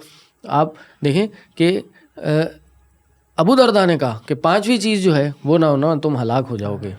حقیقت ہے، اور آج کے زمانے میں لوگ محسوس کرتے ہیں، میں نے کہا نا پرابلمس وہی ہیں، ڈاکٹر صاحب جائیں اگر، بلکہ آپ شیخ عدی زیادہ بہتر بتا سکتے ہیں، یعنی سائیکالوجی کے پرابلمس جو ہیں، سائیکیٹرسٹ وغیرہ کے پاس جانا، یہ اتنا بڑھ گیا اس زمانے میں جو پہلے کبھی نہیں رہا۔ تو لوگ اطمینان کی تلاش میں ہمیشہ رہیں گے، اور علم جو ہے نا وہ آپ کو اس کی طرح رہنمائی کر رہا ہے۔ الا بذکر اللہ تطمئن القلوب، آگاہ ہو جاؤ، اچھی طرح سمجھ لو اس بات کو کہ اللہ کے ذکر میں ہی جو ہے وہ دلوں کا اطمینان ہے۔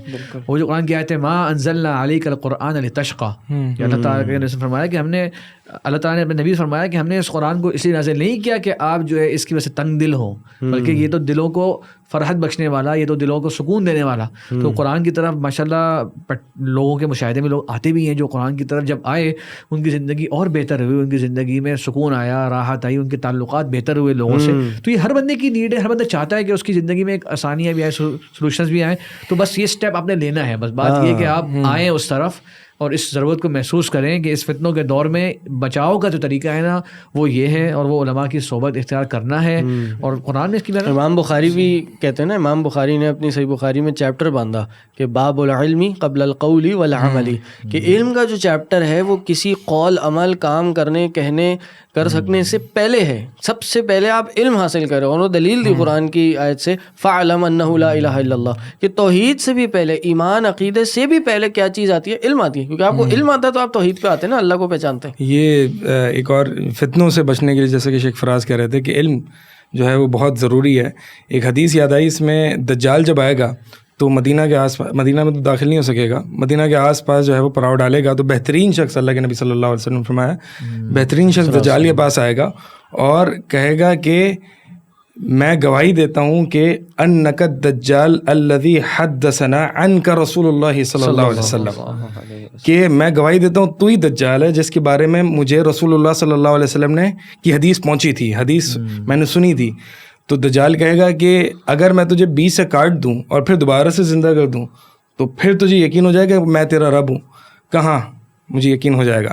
تو 20 سے دجال اس کو کاٹتا ہے اور پھر دوبارہ سے اس کو زندہ کرتا ہے، تو وہ کہتا ہے کہ اب تو مجھے اور بھی یقین ہو گیا، کیوں میں نے نبی صلی اللہ علیہ وسلم سے یہی سنا تھا کہ دجال ایسے ہی کرے گا۔ اب دیکھیں دجال سب سے بڑا فتنہ ہے، ٹھیک ہے، اور وہ بچا کس وجہ سے؟ ایک حدیث کی وجہ سے۔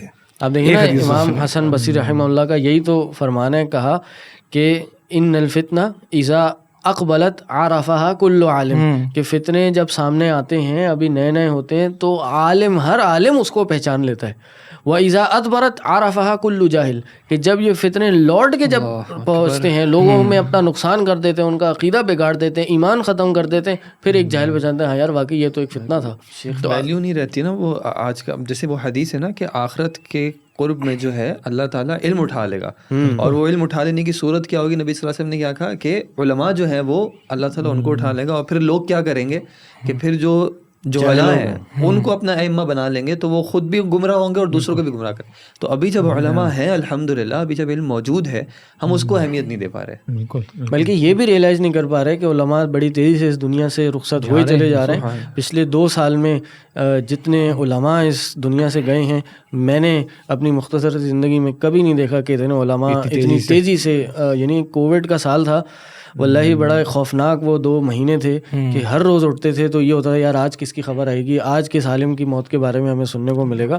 اور بدقسمتی یہ ہے کہ اگین ہمیں ان علماء کا پتہ ہی نہیں ہے، وہ آئے، زندگی میں خدمات انجام دیں، اس دنیا سے چلے گئے، ہمیں ان کا پتہ ہی نہیں چلا۔